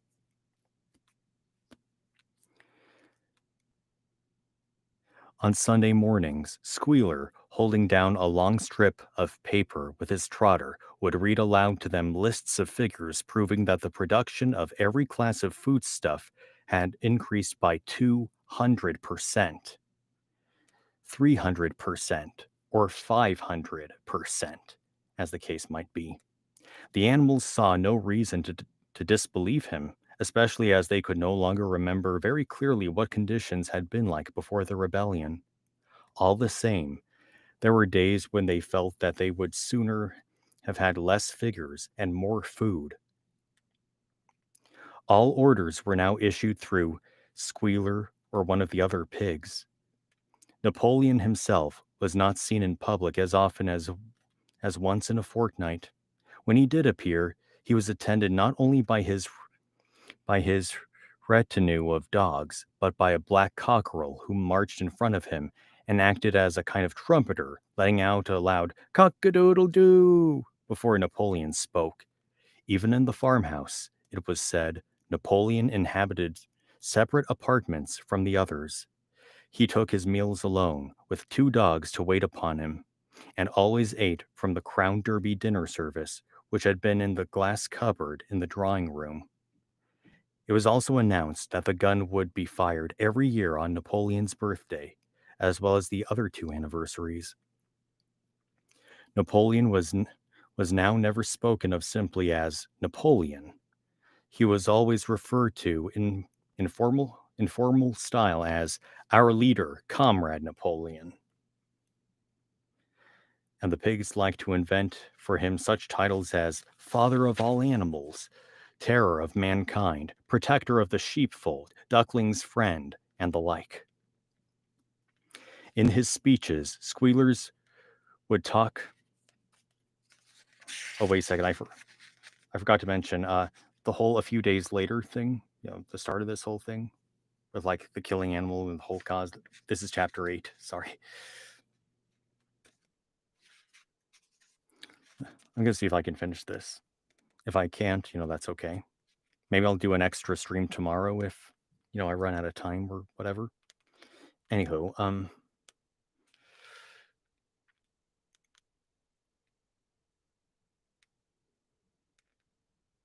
in his speeches, Squealer would talk with the tears rolling down his cheeks of Napoleon's wisdom, the goodness of his heart, and the deep love he bore to all animals everywhere, even and especially the unhappy animals who still lived in ignorance and slavery on other farms.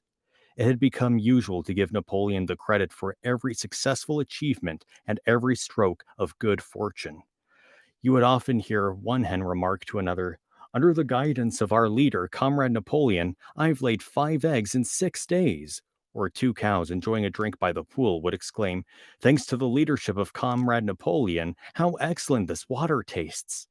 The general feeling on the farm was well expressed in a poem entitled Comrade Napoleon, which was composed by Minimus, and which ran as follows. Friend of fatherless, fountain of happiness, Lord of the swill bucket, oh, how my soul is on! Fire when I gaze at thy calm and commanding eye, like the sun in the sky, Comrade Napoleon, thou art the giver of all thy creatures' love, full belly twice a day, clean straw to roll upon. Every beast, great or small, sleeps at peace in his stall. Thou watchest over all, Commander Napoleon. I had a su- I had a sucking pig ere he had grown as big, even as a pint bottle or a rolling pin. He should have learned to be faithful and true to thee. Yes, his first squeak should be, Comrade Napoleon.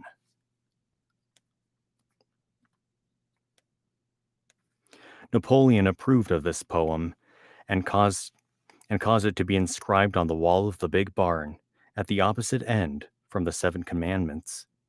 It was surmounted by a portrait of Napoleon in profile, executed by Squealer in white paint. Meanwhile, through the agency of Whymper, Napoleon was engaged in complicated negotiations with Frederick and Pilkington. The pile of timber was still unsold. Of the two, Frederick was the more anxious to get a hold of it, but he would not offer a reasonable price. At the same time, there were renewed rumors that Frederick and his men were plotting to attack Animal Farm and destroy the windmill, the building of which had aroused furious jealousy in him. Snowball was known to be still skulking on Pinchfield Farm. In the middle of the summer, the animals were alarmed to hear that 3 hens had come forward and confessed that, inspired by Snowball, they had entered into a plot to murder Napoleon. They were executed immediately, and fresh precautions for Napoleon's safety were taken. Four, four dogs guarded his bed at night, one at each corner, and a young pig named Pink Eye was given the task of tasting all his food before he ate it, lest it should be poisoned. At about the same time, it was given out that Napoleon had arranged to sell the pile of timber to Mr. Pilkington. He was also going to enter into a regular agreement for the exchange of certain products between Animal Farm and Foxwood. The relations between Napoleon and Pilkington, though they were only conducted through Whymper, were now almost friendly. The animals distrusted Pilkington as a human being, but greatly preferred him to Frederick, whom they both feared and hated. As the summer wore on, the windmill neared completion. The rumors of an impeding treacherous attack grew stronger and stronger. Frederick, it was said, intended to bring against them 20 men, all armed with guns, and he had already bribed the magistrates and police, and so that if he could get hold of the title deeds of Animal Farm, he would ask no questions. Moreover, terrible stories were leaking out from Pinchfield about the cruelties that Frederick practiced upon his animals.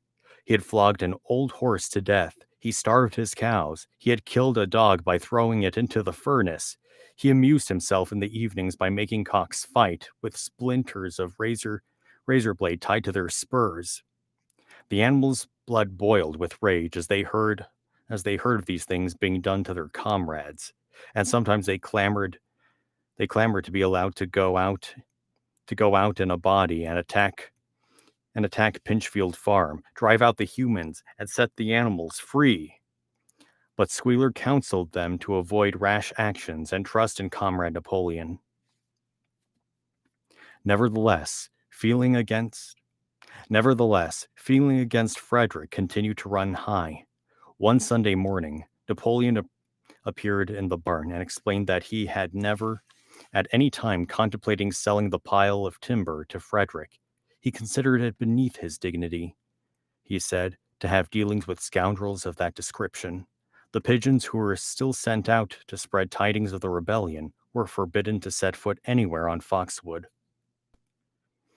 And there were also ordered to drop the former slogan of death to humanity in favor of death to Frederick.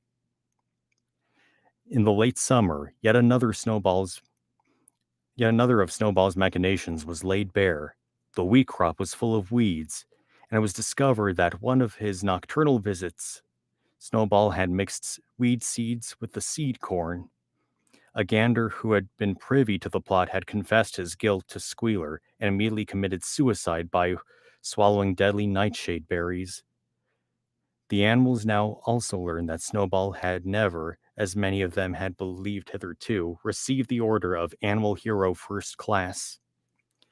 This was merely a legend which had been spread some time after the Battle of the Cowshed by Snowball himself. So far from being decorated, he had been censured for showing cowardice in the battle. Once again, some of the animals heard this with a certain bewilderment, but Squealer was soon able to convince them that their memories had been at fault. In the autumn, by a tremendous, exhausting effort, for the harvest to be gathered at almost the same time, the windmill was finished. The machinery had still to be installed, and Whymper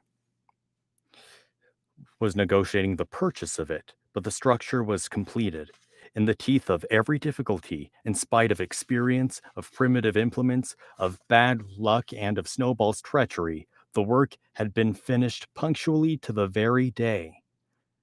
Tired out, but proud, the animals walked round and round their masterpiece, which appeared even more beautiful in their eyes than when it had been built the first time. Moreover, the walls were twice as thick as before. Nothing short of explosives would lay them low this time. And when they thought of how they had labored, what discouragements they had overcome, and the enormous difference that would be made in their lives when their sails were turning and dynamos running, when they thought of all this, their tiredness forsook them, and they gamboled round and round the windmill, uttering cries of triumph. Napoleon himself, attended by his dogs and his cockerel, came down to inspect the completed work. He personally congratulated the animals on their achievement and announced that the mill would be named Napoleon Mill. 2 days later, the animals were called together for a special meeting in the barn. They were struck dumb with surprise when Napoleon announced that he had sold the pile of timber to Frederick. Tomorrow, Frederick's wagons would arrive and begin carting it away. Throughout the whole period of his seeming friendship with Pilkington, Napoleon had been in secret agreement with Frederick. All relations with Foxwood had been broken off. Insulting messages had been sent to Pilkington. The pigeons had been told to avoid Pinchfield Farm and to alter their slogan from Death to Frederick to Death to Pilkington. At the same time, Napoleon assured the animals that the stories of an impending attack on Animal Farm were completely untrue, and that the tales about Frederick's cruelty to his own animals had been greatly exaggerated. All these rumors had probably originated with Snowball and his agents. It appeared now that Snowball was not, after all, hiding on Pinchfield Farm, and in fact had never been there in his life. He was living in considerable luxury, so it was said, at Foxwood, and had in reality been a pensioner of Pilkington for years past. The pigs were in ecstasies over Napoleon's cunning. By seeming to be friendly with Pilkington, he had forced Frederick to raise his price by 12 pounds. But the superior quality of Napoleon's mind, said Squealer, was shown in the fact that he trusted nobody, not even Frederick. Frederick had wanted to pay for the timber with something called a check, which it seemed was a piece of paper with a promise to pay written upon it. But Napoleon was too clever for him. He had demanded payment in real 5-pound notes, which were to be headed over before the timber was removed. Already Frederick had paid up, and the sum he had paid was just enough to buy the machinery for the windmill. Meanwhile, the timber was being carted away at high speed. When it was all gone, another special meeting was held back in the farm for the animals to inspect Frederick's banknotes. Smiling beatifically,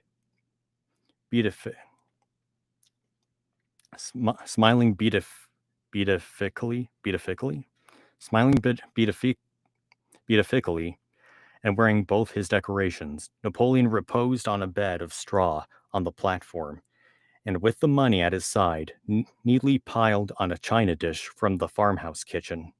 The animals filed slowly past, and each gazed his fill, and Boxer put on his nose to sniff at the banknotes, and the flimsy white things stirred and rustled in his breath. 3 days later, there was a terrible hullabaloo. Whymper, his face deadly pale, came racing up to the path on his bicycle, flung it down in the yard, and rushed straight to the farmhouse. The next moment, a choking roar of rage sounded from Napoleon's apartments. The news of what had happened sped around the farm like wildfire. The banknotes were forgeries. Frederick had got the timber for nothing. Napoleon called the animals together immediately and in a terrible voice pronounced the death sentence upon Frederick. When captured, he said, Frederick should be boiled alive. Geez, there's nothing that these animals won't do now. At the same time, he warned them that after this treacherous deed, the worst was to be expected. Frederick and his men might make their long-expected attack at any moment. Sentinels were placed at all the approaches to the farm.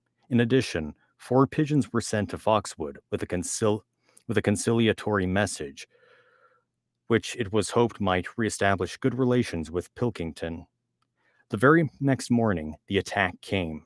The animals were at breakfast when the lookouts came racing in with the news that Frederick and his followers had already come through the 5-barred gate. Boldly enough, the animals sallied forth to meet them. But this time, they did not have the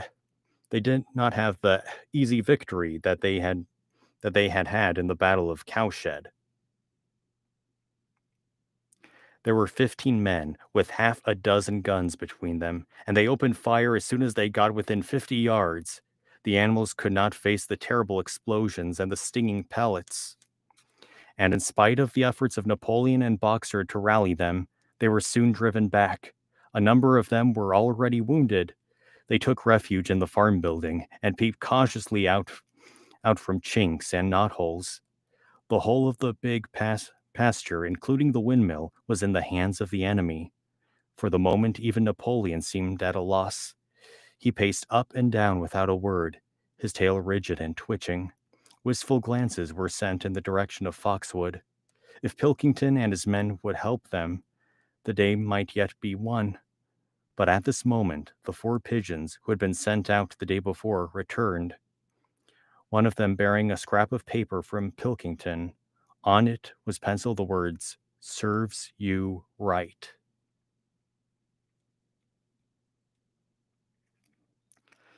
Yeah, okay. Things are legitimately falling apart now. I thought it couldn't get any worse after the slaughters of animals.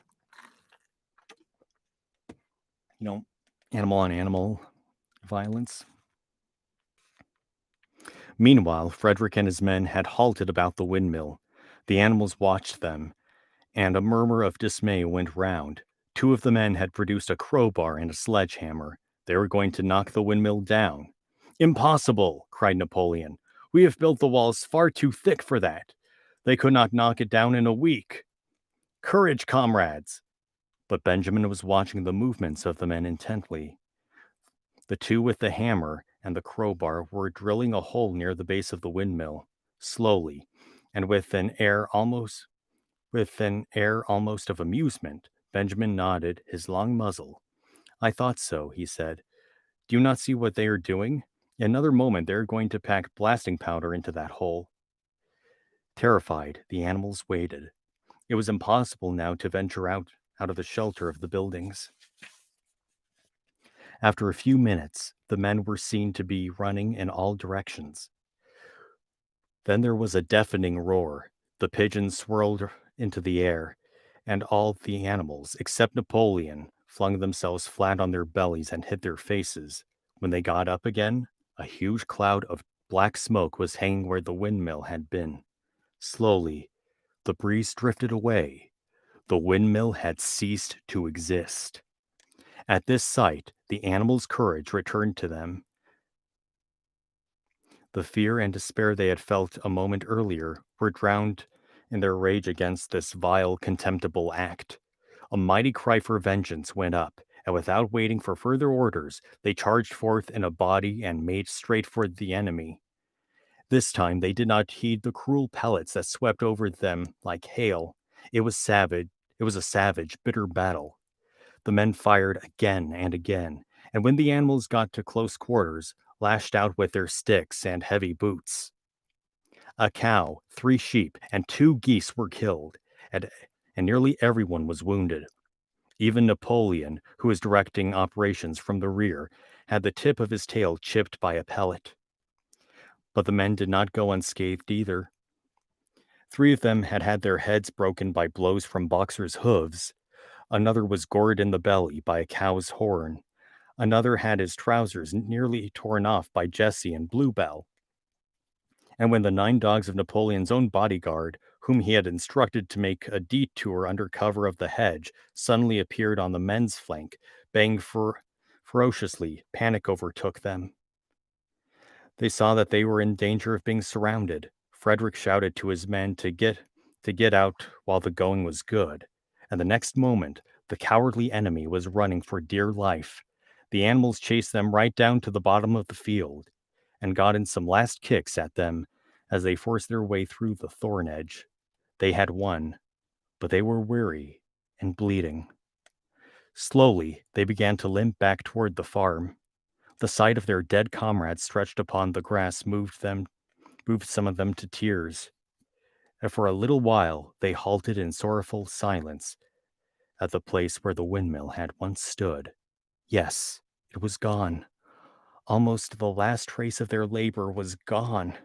Even the foundations were partially destroyed, and in rebuilding it they could not this time, as before, make use of the fallen stones. This time the stones had vanished too. The force of the explosion had flung them to distances of hundreds of yards. It was as though the windmill had never been. As they approached the farm, Squealer, who had unaccountably been absent during the fighting, came skipping towards them, whisking his tail and beaming with satisfaction, and the animals heard from the direction of the farm buildings the solemn booming of a gun. "What is that gun firing for?" said Boxer. "To celebrate our victory," said Squealer. "What victory?" said Boxer. His knees were bleeding. He had lost a shoe and split his hoof, and a dozen pellets had lodged themselves in his hind leg. "What victory, comrade? Have we not driven What victory, comrade? Have we not driven the enemy off our soil, the sacred soil of Animal Farm? But they have destroyed the mill, and we had worked on it for 2 years." "What matter? We will build another windmill. We will build 6 windmills if we feel like it. You do not appreciate, comrade, the mighty thing that we have done.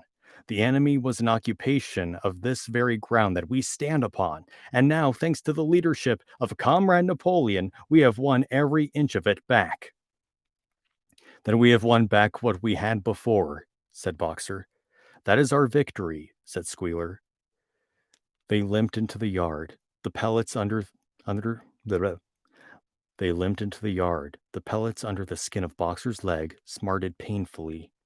He saw ahead of him the heavy labor of rebuilding the windmill from the foundations, and already in imagination he braced himself for the task. But for the first time it occurred to him that he was 11 years old and that perhaps his great muscles were not quite what they had once been.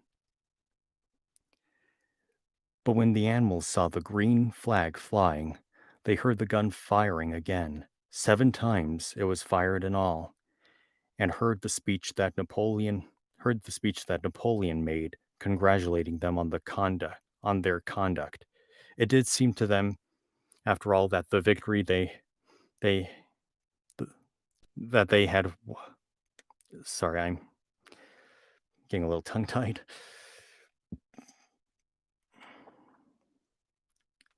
It did seem to them, after all, they had won a great victory. The animals slain in battle were given a solemn funeral. Boxer and Clover pulled the wagon, which served as a hearse, and Napoleon himself walked at the head of the procession. 2 whole days were given order to celebrations. There were songs, speeches, and more firing of the gun, and a special gift of an apple was bestowed on every animal, with 2 ounces of corn for each bird and 3 biscuits for each dog. It was announced that the battle would be called the Battle of the Windmill, and that Napoleon had created a new decoration, the Order of the Green Banner, which he had conferred upon himself. In the general rejoicings of the unfortunate affair of the blank notes was forgotten. It was a few days later than this that the pigs came upon a case of whiskey in the cellars of the farmhouse. It had been overlooked at the time when the house was first occupied. That night, that night there came from the farmhouse the sound of loud singing, in which, to everyone's surprise, the strains of Beasts of England were mixed up.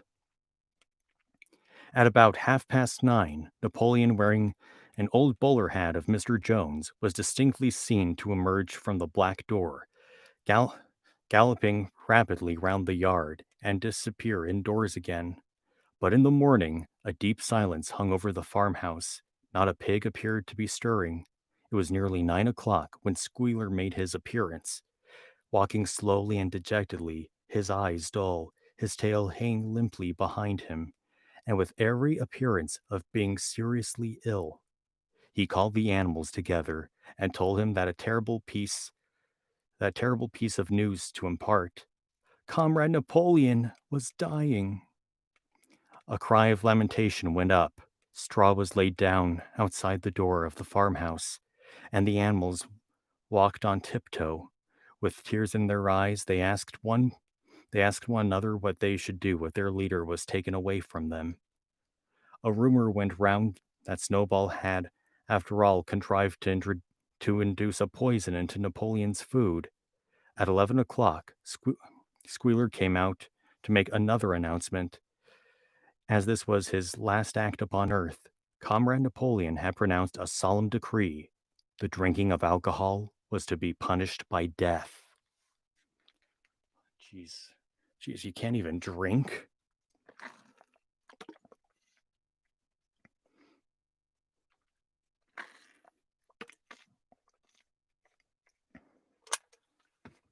Hang on, I'm going to step out for a second. We're getting closer and closer to the end of this book.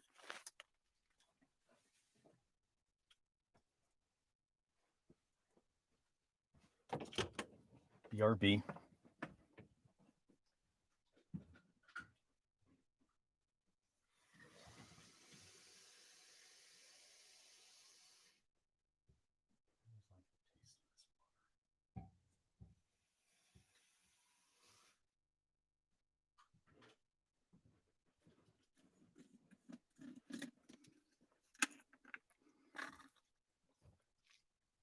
Oh, wow, that's good.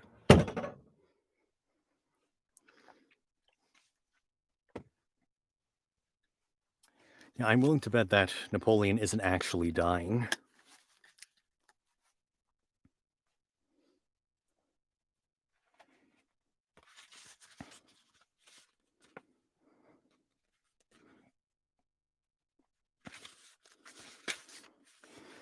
By the evening, however, Napoleon appeared to be somewhat better, and the following morning Squealer was able to tell them that he was well on the way to recovery. By, by the evening of that day, Napoleon was back at work, And on the next day, it was learned that he had instructed Wimper to purchase in Willington some booklets on brewing and distilling. I thought it was forbidden. No, I thought it was forbidden. A week later, Napoleon gave orders that the small paddock beyond the orchard, which it had been previously intended to set aside as a grazing ground for animals who were past work, was to be plowed up.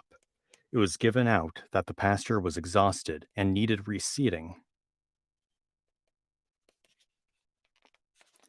Okay, no problem. Thanks for sticking around, Dan. Have a good night.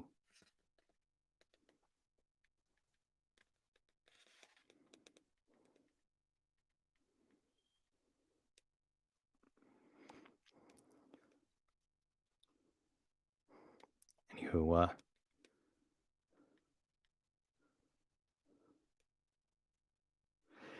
it was given out that the pasture was exhausted and needed reseeding, but it soon became known that Napoleon intended to sow it with barley.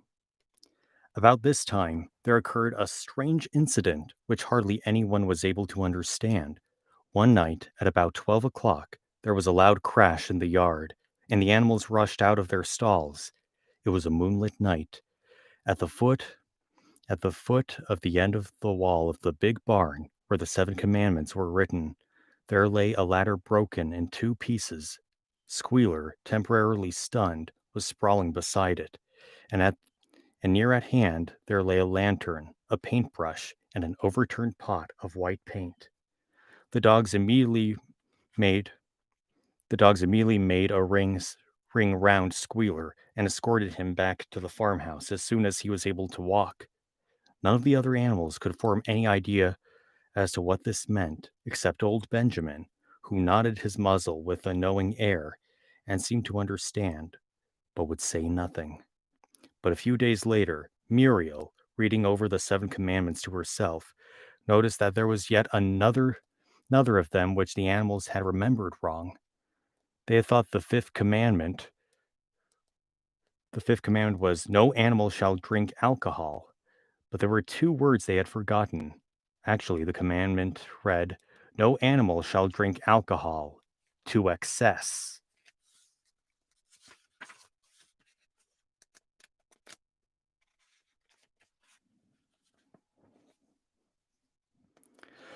Boxer's split hoof was a long time in healing. Oh, or wait a minute there. Hang on a sec.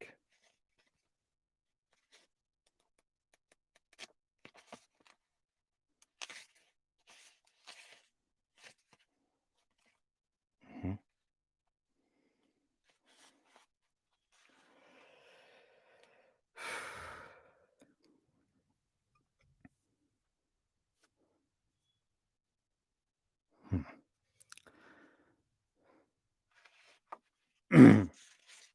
So yeah, there are apparently 2 chapters left. There are, hang on, 139 pages total, and this is page 114. So let's see, 139 minus 114, that would be 25 pages? I think it's 25 pages.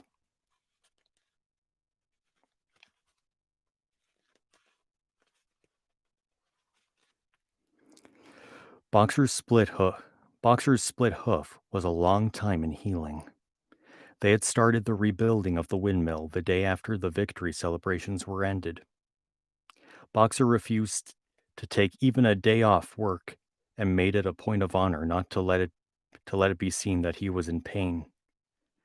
In the evenings, he would admit privately to Clover that the hoof troubled him a great deal.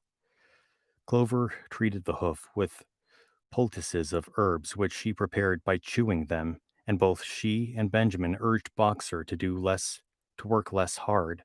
A horse's lungs do not last forever, she said to him, but Boxer would not listen. He had, he said, only one real ambition left: to see the windmill well under way before he reached the age of retirement. At the beginning, when the laws of Animal Farm were first formulated, The retiring age had been fixed for horses and pigs at 12, for cows at 14, for dogs at 9, for sheep at 7, and for hens and geese at 5. Okay. Actually, no, I am actually starting to get a little bit tired now. My voice is starting to go a little bit, but there are 25 pages left. And even though the idea was to have this be a thing every Saturday, like would you by any chance be available like tomorrow if just for the sake of finishing this book?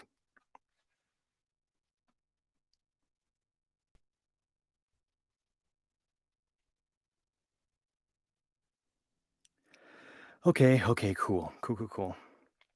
But thank you so much for stopping by, Zam Kirby. It's been fun talking to you, reading this story. Wow, I didn't realize how hoarse my voice was tomorrow. Hoarse. How appropriate. Anyway, anyone else who may be watching right now, thank you so much. This has been a lot of fun, and I'll read the last two chapters tomorrow. Okay? So thank you again for attending, and I'll see you guys tomorrow. I'll probably do another stream tomorrow just to finish the book. So anyway, see you all later. Okay?